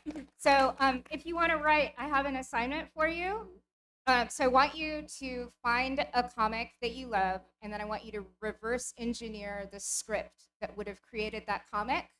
And then once you've done that, I want you to now rewrite that comic for a different artist. Okay? All right, so now you have your first 2 gigs. Did you guys write that down? Yeah. You guys got your pen, got your notes out? That's really cool. That's a cool assignment right there. That's awesome. I want to do that too when I get home. So that's our 5-minute mark. So before we go, real quick, do you guys have any upcoming projects, and where can people find you on social media? I've talked enough. I'm good. Google me. I'm easy to find. Yeah, me too. I talked enough. Generation X23 coming out early next year. I'll be signing here, and I'm on all the socials under a different name every time. Yeah, I'm not too hard to find though. You can find me at Cozy Jamble or cozyjamble.com because I made that handle in college and I've never changed it. And then I've got projects coming out, but I don't know when I can announce when they'll come out. I'm working on the next arc of I Heart Skull Crusher, and I'm currently running the new Starfire animated series. So sometime in the next year to 4 years, there'll be things from both of those. Yeah, I'm Nicole A. Maines on everything. Secret Six just finished up. They're releasing a collected edition of that. That'll be really fun. We've just got the final inks back, Jadzia and I, on our Justice League Unlimited issue. That'll come out in the spring. We just got something really exciting greenlit that I can't share yet, but that'll be fun. And then I just started my first independent comic called Truth Man. That's on Patreon and Webtoon right now. We've got like maybe 9 pages out. But it's really cool. It's the last superhero in the apocalypse. So I'm Marguerite Sauvage. You can find me on most social media.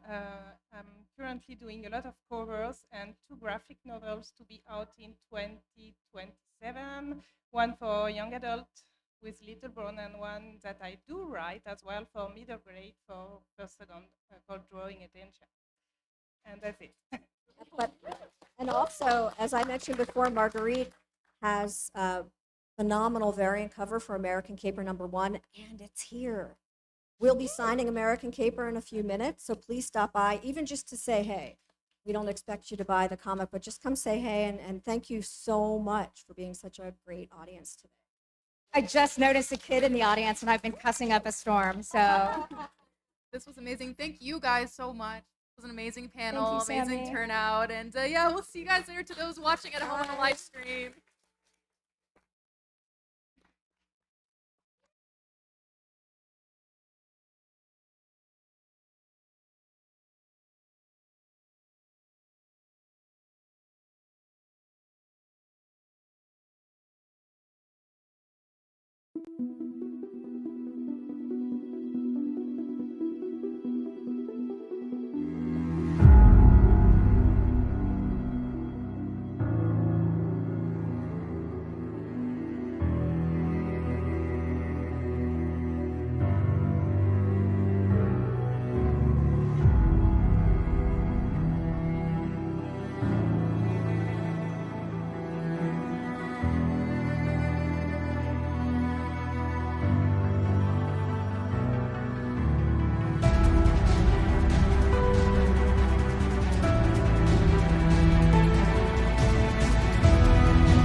And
as of recently, well, relatively recently, it was announced that you're going to be doing Absolute Green Arrow for DC Comics. I am, yes.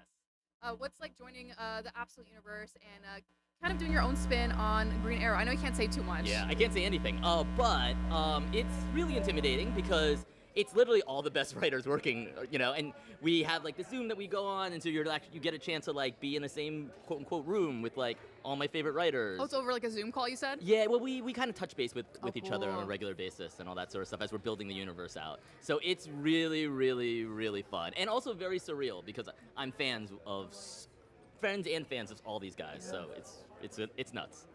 We're so excited to see what you do with Green Arrow. The Absolute Universe is so much fun. You're also part of the Corpse Crew. I am. For Exquisite Corpses, Yes. A series created by James Hennon IV and Michael Walsh. It's a collaborative. Yes. It's so collaborative. You guys have described the whole process as kind of like a writer's room meets Yeah. almost like kind of a D&D campaign. Oh, yeah, that's a really good way of putting Yeah. it. Yeah, so there's definitely a TV writer's room set up. I mean, I don't know how much of this is public, but like they kind of brought us all out for a summit, and we kind of broke the whole thing to get the whole series together all in one shot, very much like a TV writer's room. And then we each branched off to write our own individual issues. And it's so weird. I've never had an experience where I can work on something and be a fan of it at the same time. But because there's so many people working on it, that isn't just me, and it's the brainchild of James and Michael, I can totally be a fan of it. So it's really, really fun. Nice. I heard that you guys like had the whole like walls covered in sticky notes. Is Yeah, that yeah, right? oh yes, 100%. We had a lot of sticky notes. The big kind too, not like Yeah. the tiny Oh, ones. okay. Yeah, like the person-sized sticky notes. Oh, Yeah. person-sized sticky notes. That's Yeah. the real deal yeah, right yeah, there. exactly. We go in deep. So when working on this project, you are doing a couple issues. Is that right? You have issue Yes. 8. So that's Yes. FOCing this month, coming out Yes. next month. What can you tease about issue 8? Oh God, what can I tease about issue 8? There's a really bloody kill, but I feel like Oh. people are used to that now with Exquisite Corpses. So I don't know what I can tease. I don't know what I can tease. There's definitely a big turning point. There's definitely a big turning point that happens. So yeah.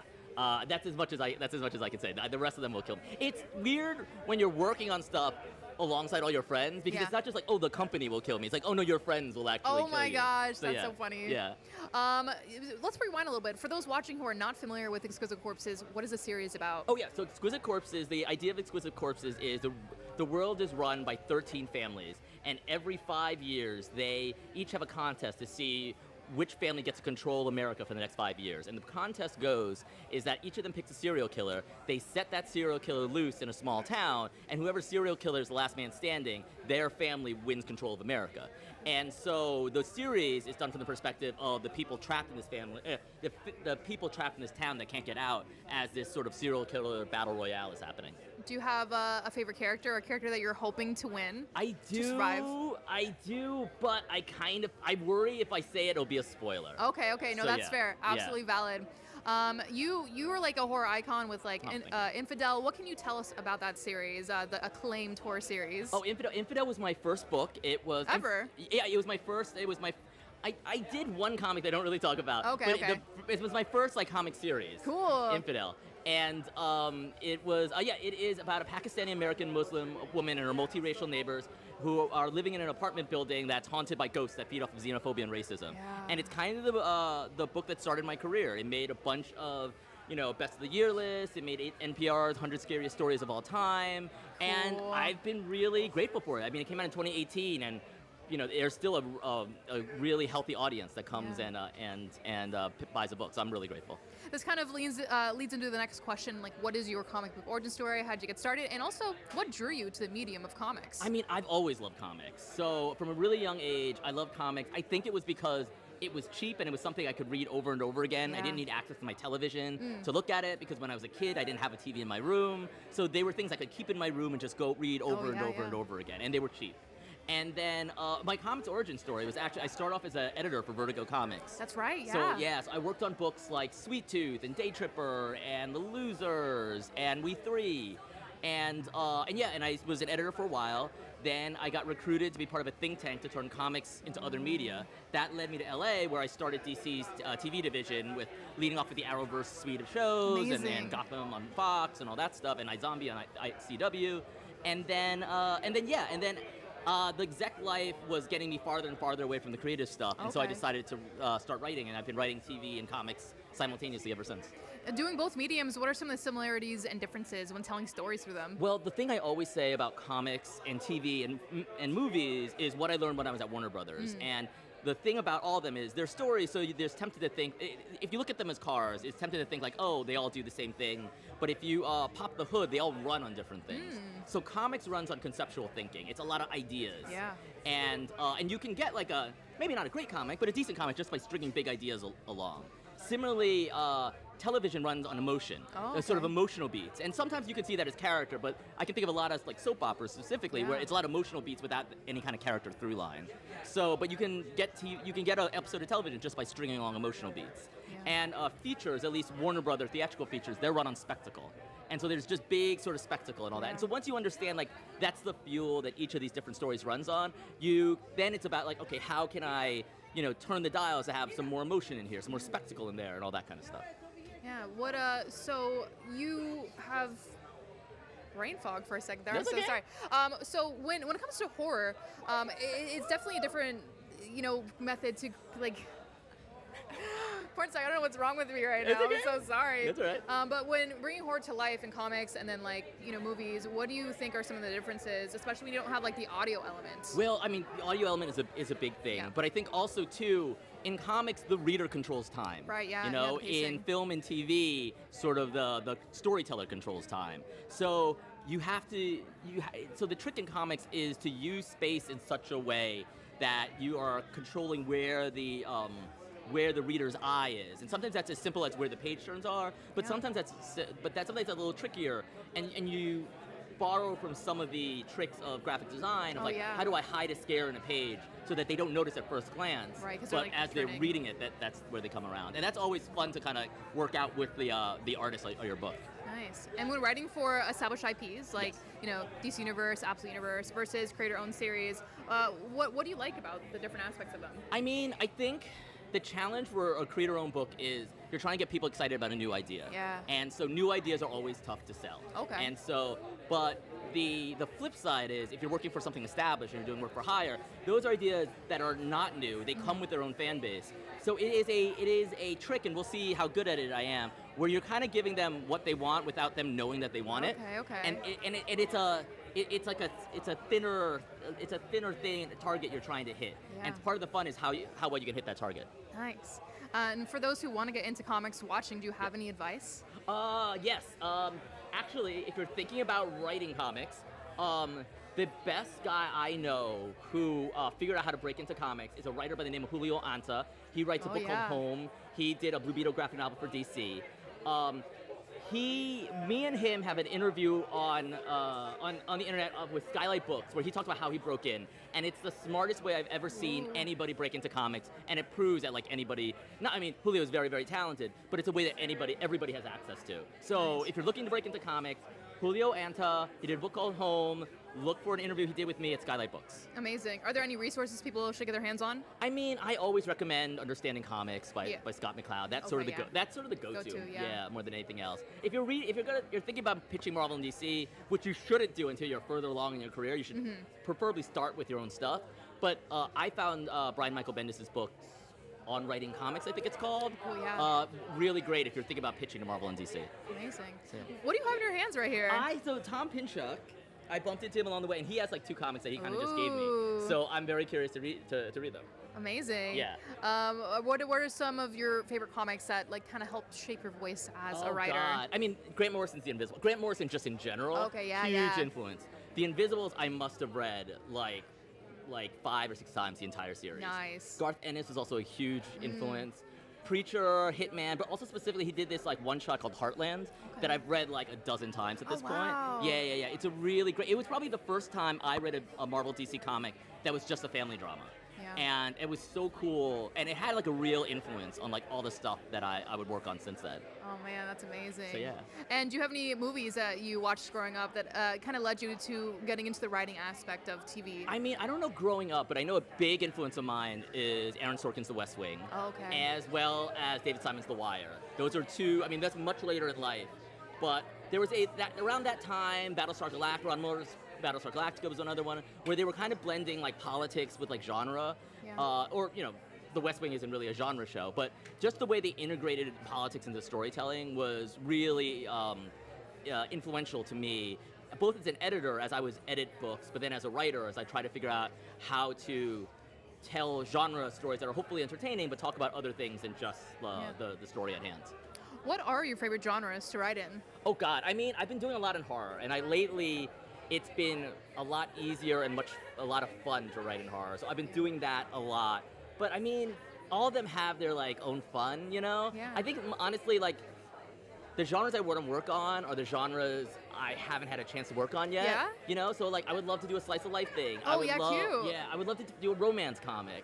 I would love to do, what else? I would love to do like, well, I guess I kind of did like, like a techno thriller. Ooh, I've never done a okay. techno thriller. I would really love. Yeah. Zach Kaplan did a great book called Mindset, and when I read that, I was very jealous because I thought it was such a great techno thriller. Nice. So yeah, but the stuff I haven't got a chance to work on are sort of my favorite, the things I really want to do. But all the stuff that I've worked on, I always come back to horror. I've been that and a lot of detective stories, but yeah, horror and detective, which is actually 2 sides of the same coin. Nice. So we're gonna wrap up the stream now. I wish I Cool. could talk to you longer. Oh, it's so great listening to you talk about all comics and stuff. But real quick, do you have any stuff you could talk about that are gonna be announced soon, or something we should keep an eye out for? Well, I mean, the one you talked about was Exquisite Corpse 8, comes out next month and will be FOCing soon. And I cannot say enough good things about that book. I just found out that Patton Oswalt is a huge fan. Yo, he was talking about you earlier. Oh, yeah? Was he? we were interviewing him. He was talking about you. Oh, yeah. He was so excited you're here. Yeah. No, I'm really excited to talk to him. I'm very excited he's a fan of the book. Patton's such a great fan of comics, so it's always Yeah. great to see him excited. I love his reviews. He's Yeah, he's great. So I love Patton's. I love that. But yes, Exquisite Corpse 8. That's the next one's coming out. I do have Absolute Green Arrow coming out in the spring of next year. Nice. Hopefully, it is not what people are expecting, and hopefully that's a good thing. It's the most secretive thing I've ever worked on, so we'll see how people dig it. Nice. All right, guys. Thank you so much for watching, and we'll see you later. We're gonna be streaming all day. Don't worry.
the Comics Creator Couch Party, powered by Dark Horse Comics here at Revenge of. You're joined with Gabriel Luna. How are you doing today? I'm great. Thank you, Sammy. How are you? Good. Isn't the event so beautiful? It's a lot of fun it's today. amazing. Yeah. This compound keeps growing. Yeah. And Jeff and I have been friends since he opened it, and I love this place. It's my local shop, so I'm always here anyway. And you are Ghost Rider. You're a superhero. Yeah. You also were that was on Agents of Shield. You're in The Last of Us, Yes. Terminator, Dark Fate, and you're also a musician, producer, and director. You do it all. Yeah, That is I outstanding. try to. I just do everything a little bit, I guess. Jack of all trades, but yeah, I just like to make things. That's why I love this, just because he just pulls together a bunch of people with amazing imaginations, and just we all celebrate the things they make. Yeah. Yeah. You have been in so many like famous nerd pop culture projects. Oh, yeah. What goes into bringing these iconic characters to life? I mean, for me personally, I just feel that it's a kind of a, you just gotta it's gotta be personal to you. Yeah. I think if you love it, that'll translate through the screen. And when we were doing the Ghost Rider, I just did Terminator Dark Fate, and I was going to do Hall H at Comic-Con. Oh wow, yeah, Hall H. At the time, the Ghost Rider show was going to come out, and they were, she turns to me and she says, "Wow, you're the Terminator. You're going to have the Ghost Rider coming out. You're going to be the king of the nerds down there in Hall H." And I was like, "Well, if they would have a king, he should come from among them," and because I absolutely consider myself a lover of this material, and I think that's what makes it work. You just gotta love it. Yeah. Do you have any favorite comics, or even Ghost Rider comics in particular? Oh yeah, I mean, of course, Felipe Smith, who created the character, and all of those first books that he and Trad Moore did. I love the kind of the Avengers run where Robbie became an Avenger. Yeah. The Jason Aaron run, the Avengers. But I'm like, I don't know. I love everything. I'm a big Ed Brubaker guy, and Bendis, who was here today. Yes, which is kind of amazing. But yeah, I love it. I've always loved it. Silver Surfer, I think, is a big kind of favorite of mine. Yeah. Did you like the new Fantastic Four movie? I love. You know what? My brother's in that, and I haven't Yeah. seen it yet. Yeah, but it he just is. hit Disney Plus, so I'm gonna watch it. Nice. I'm gonna watch it. I've been waiting. My girl and I was like, she wants to watch it too, but we have to coordinate our schedules. But yeah, no, I guess Silver Surfer Black is a great run that Trad Yeah. did all the art for, which is one of my favorites. But, yeah.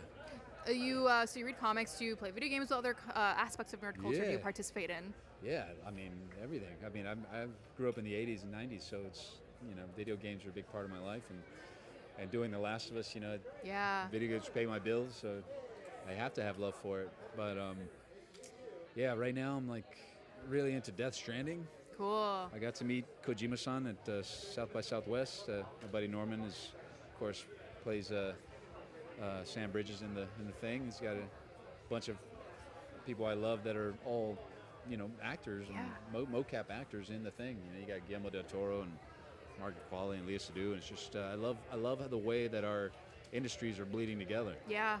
And Very connected. And so much of what we're doing now is derived from the video game world, and I just I'm really, really happy. It's just like worlds collide. Everything I love is all in one big pie. Yeah. And this is the pie. We're in it. Yeah, we're totally in it. This place just continue to grow, and it's exciting. Like every time there's a new wing of this place, it opens up. The coffee shop just opened up. It's called And Destroy. Come play your games, play some tabletop games and some Magic the Gathering and all that good stuff. Yes. So yeah, that's another big thing. I love Magic the Gathering. Yeah. My brother put me onto that like 10 years ago, and when I was in high school, I was an athlete primarily and a student, and it wasn't until I started working in the arts and had more free time and expendable income that I really able to let my geek flag fly. So I just let it fly proudly now. Heck yes. Do you have a favorite role that you've ever been, or a favorite project you've been a part of? Oh yeah, I mean, I know it's a hard decision. Yeah, no, the easy answer is the Ghost Rider, because that was really kind of the first one that was kind of a global recognition, I suppose. Terminator, of course, Terminator Dark Fate, The Last of Us, play Tommy Miller. Those are all wonderful, and the audiences seem to really respond to those. I guess a couple of the smaller known ones. I did a feature called Transpecos, which I really love, with was written by Greg Quidar and Clint Bentley, who recently wrote Train Dreams, which just came out, which is a beautiful film. And I was the lead of their first film. And I love that movie, love that part. I played a soccer star / spy in a show called Matador for Robert Rodriguez, Oh who's my a God, hero cool. of mine. Yeah, yeah. I'm a Actually, I was huge just fan. talking to Michael Allred, who's also very close friends Yes. with incredible creator. You know, Yes, oh, created big Mad fan. Men, and him and Robert are pretty close. And so, yeah, that's the beautiful thing about this. You meet people and you start cooking things together, see what happens. Yeah. What have been your favorite parts about being a part of the Comics Creator Block Party? I mean, I love Jeff. His attention to detail, his craftsmanship, everything here is considered and touched. I love Shay, who works at Dispersed Media, does amazing T-shirts. I mean, the whole staff, Coral and Kenzie and Jolene, everybody, they're just, they're like family now. So, like I said, I show up here and they can't get rid of me. So I'm just kind of like a lurker, revenge of lurker. Do you have any interest in like creating comics? Yeah, I mean, I used to. I love to draw. Yeah? I draw all the time. When I was bored in church growing up, I created the Karate Cats. Cool. Which are essentially like the Ninja Turtles, but they were cats. You got to pitch that somewhere. We And, got to get that. And I swore that they somehow stole my IP, because there was an episode of Ninja Turtles where they were fighting these little cats. They were in ninja outfits. They were almost exactly like these characters that I created when I was 6 years old. And no, I'm not accusing anyone of anything, Fun but I mean, coincidence. if the shoe fits, I don't know. But no, I love to draw. And then I love the Ninja Turtles. Felipe Smith, who created my Robbie Reyes, was a character designer for the Ninja Turtles cool. animated show on Nickelodeon for a long time. So everything, yeah, it's just everything just kind of seems to swirl together, and that's what's beautiful about all this and all the art that everybody's making. Yeah. Do you have a dream role, like a dream character from comics or any media that you'd love to play? Well, I was just talking to Allred. It's like, I love to play, Madman, Oh, yeah. Frank Einstein. That'd be pretty cool. I got to talk to Fillion when we're up here and see if me and James can come together and play Kyle Rayner. Cool. Yeah. Be cool to be a Lantern. Yes, that'd be awesome. But yeah, no, I mean, that would be all great to be a return to form for me, playing, superheroes and supervillains and all that. Yeah. Because right now I'm really enjoying playing mortal men who can fear for their lives and their families, and that's why I love playing Tommy Miller on The Last of Us. But yeah, I mean, I just want to keep on doing it. Yeah. As long as I'm having a good time. Yes. I would love to see you as Kyle Rayner. That'd be so freaking cool. Yeah, it'd be amazing. I love, because he's an artist himself. He's a comic book artist, the character. And if you're a superhero who relies on your imagination, then what more kind of fertile landscape than the brain of a comic book artist. So I always love that about him. So yeah, we'll see. Do you have any advice for people watching at home that want to get into acting or just getting into more nerd stuff in general? Yeah, just follow your heart, and even if that leads you towards something that's kind of scary, like run towards the things you're afraid of, and try to live a very full life, so that you're not a phony when you get there on the day. You can really just draw on your true experience, and I think it's kind of a no plan B kind of job. If you're going to do it, you just do it. You're only here for a blink of an eye, and it is in the doing. It's not in the talking about or in the anything else. It's about the doing. So make sure you do that. And before we wrap up, do you have any upcoming projects you could talk about or anything we should keep our eyes out for? Yeah. I of course watched The Last of Us on HBO. Came out this year, the second season, and then we're getting ready to start our work on the third. I just had a show on Peacock come out called Devil in Disguise that people are responding really well to. And then I just wrapped a show called The Terminal List. Myself, Chris Pratt, Star-Lord, Luke Hemsworth, brother of Thor, and Taylor Kitsch, Gambit. All the superheroes. We're all on the show. We play Navy SEALs. That's so cool. So that comes out next year. So, yeah. Incredible. Anyway, thank you guys for watching, and we'll see you later. This has been the Comics Creator Couch Party. We're going to be streaming all day. So, yeah, stay tuned, guys. See you later. Thank you.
And we are live from the Comics Critter Couch Party, powered by Dark Horse Comics here at Revenge Up in LA. And we are joined by the Nicole Maines. How are you doing? Hi, I'm good. Good to see you. How are you? Good to see you too. I'm great. This is an amazing event. It's so beautiful in here. All these creators coming together is inspiring. Yeah. We just did the Women in Comics panel We together. did just That do the was- you Women in were Comics panel. Fantastic. And you were fantastic. Thank you so much. We were fantastic. We were. That is true. Facts for here. us.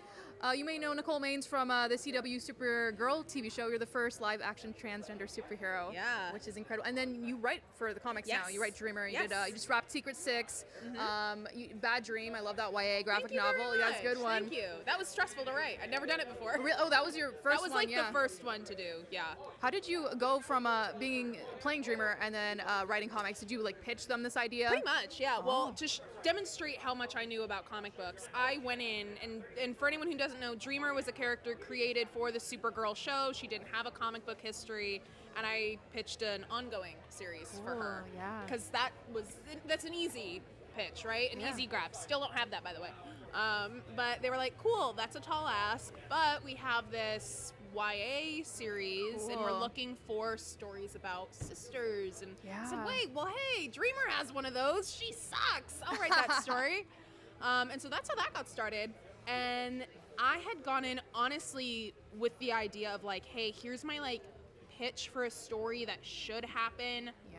You'll find a writer and connect. I just think it should happen. Just okay, so you didn't expect to write it? No. Oh. Because I wasn't a writer. I was like, I'm trying to get the hang of the acting thing still. I don't know. I'm learning on the job, folks. That's cool. By the way, I loved you in Bit. Thank you very much. Yeah. Thank you very much. You're That's welcome. still one of my favorite things I've Yeah, done. yeah. But yeah, just turns out just say yes to things. You'll figure it out. Yeah, that's how I got here. Yeah. Sometimes you fail upwards. So how's you're not failing. Wait, what are you talking about? You're killing it right now. Good. That means they haven't caught You're- on yet. you're winning. Good. They haven't, You're winning they haven't figured it upwards. out yet. That's good. Yes, I'm winning upwards. So you did the Bad Dream YA series, and then you've written like multiple comics since, including Secret Six. Can you tell us a little bit about that? That just wrapped, and the collected version is going to be coming out soon. That was a weird ask. So that that was not this past Comic-Con, but last San Diego Comic-Con, Okay. 2024. And I was up in the top of the DC booths where they do like the interviews and Yeah. everything. And my editor, Paul Kaminsky, came up to me and he said, hey, I was talking to Mark Waid and we have an idea for a story we want to pitch to you. What about a Secret Six series following Dreamer and all this? And I was like, sure, cool. I don't know what that is. Because I'm still learning, because we're learning on the job. There's a lot to like remember when it comes to the lore of the big two. You know, I Yes. think it's Oh really my natural God. to ask questions. You know, Yeah. I don't know. I'm a professional comic Yeah. book reviewer. I don't know everything, and I'm not gonna pretend to, because very few So, do. You know. Yeah, so went in, I read Gail Simone's 2005, 2008 runs, Yeah. loved them, realized it's lightning in a bottle, realized I was not going to recreate that lightning in a bottle. No. So we did a pivot. And we were like, well, let's do, half new cast, half returning. Cool, yeah. Because Secret Six already kind of had a revolving roster Mhm. somewhat. But of course had to have Catman and Deadshot. It just wouldn't have been Secret Six without them. Yeah, and yeah. whatever they have going on. It's not romantic, but it's certainly not platonic. It's just It's a third category. It is something on its own. And I think that's beautiful and weird, and I had a lot of fun writing that. Black Alice, I had a lot of fun with on Suicide Squad Cool. Dream Team. Yeah. So when I was putting together the roster and I saw that she had been on both teams, I was like, oh, well, she already hates Dreamer. She has to be on the team. That's perfect. Yeah, and then for the last two slots, I was like, well, let's get John and Jay in there and let's keep going with the fallout of Absolute Power. Because, wow, those kids Hell got yeah. messed up bad. For people who want to discover the character of Dreamer, where should they begin? I think a great start is the graphic novel, Bad Dream, a Dreamer story. It's like a OG YA, I don't know what the acronym is, like YA OGN or something. It's like an original graphic novel okay, for yeah, like a YA audience.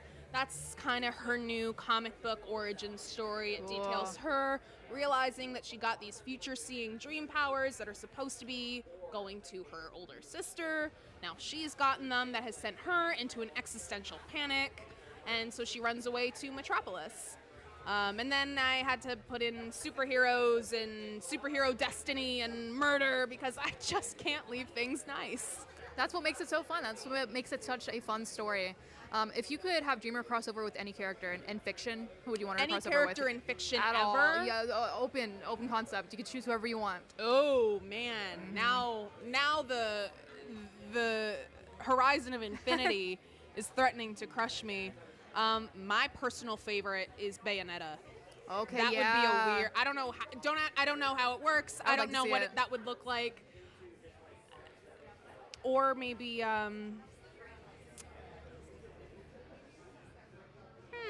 maybe Marilyn Moonlight. Cool. Would be really cool. That's also Nice. doable. Okay. That could be yeah. really cool. I feel like time travel, future seeing could go hand in hand in a weird way. Yeah.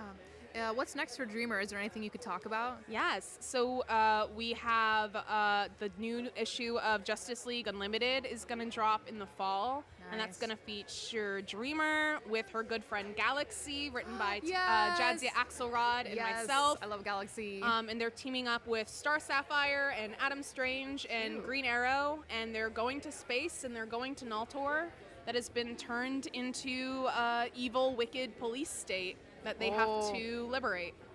Incredible. I'm so excited. We're going to Naltor. I can't remember the last time we've gone to Naltor in the comics. Dude, that is awesome. It's awesome. I've had a lot of fun with the world. Our Pinterest page is crazy. Oh my god, yeah, Pinterest is a great resource to Oh, man. get your visual vision together. Oh man. For outfits, for planets, Yeah. character. I love it. I love Pinterest. I'm on Pinterest, man. Yeah, man. Good stuff. Takes Yeah. me back to my high school days. That was how I was And figuring let out me who tell I you was what, through and I've had Pinterest. that account since I It's the school. same one. Me Yeah. too. Me too. I've not changed it. Do not look at all the Nope, saved ones. nope, They're nope, nope, embarrassing. Nope. And you have a new creator-owned series coming I out. do. Can you tell us a little bit about yes, that is called Truth Man. That is on Patreon right now and on Webtoons as well. Amazing. That is with Christopher Abels is doing art. Adam Huss is helping produce it and put it together. He created it and came to me with this idea. It is about the last superhero in the end of the world. Cool. So humanity has reached a point where all the evil, bad, corrupt people with hate in their hearts turned into monsters. Oh, nice. That they are on the inside, and obviously triggered an apocalypse Yeah, because yeah. as it would. And it's about the rest of humanity being caught in the fallout. And we follow this hero, Truth Man, who's kind of like if I told you so was a superhero. He's cool. like, oh, you think this just happened? No. They've been monsters. Now they just look like monsters. Yeah. Oh man, that's a loud message and a very relevant one right It's now. very fun. It's lots of body horror, lots Cool. of gore, lots of.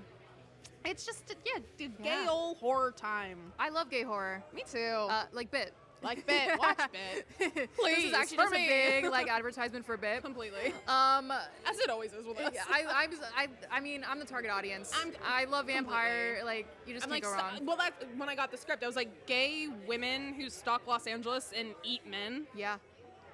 Those are heroes. They are heroes. That is so true. Yeah. So the series is that out right now, or Yes. how many issues are planned? Yes, so we just dropped kind of our origin, issue Cool. 0. That's 8 pages with, I guess, like a 9th bonus page. And then we've just started releasing inks and panels and pages for the next issue, which I guess will be proper issue 1. Okay, nice. And so we have like 9 or 10 pages out right now. It's coming very slow. We don't have a big team. No, comics are a very collaborative thing, and I think, readers understand that it takes Yeah. time.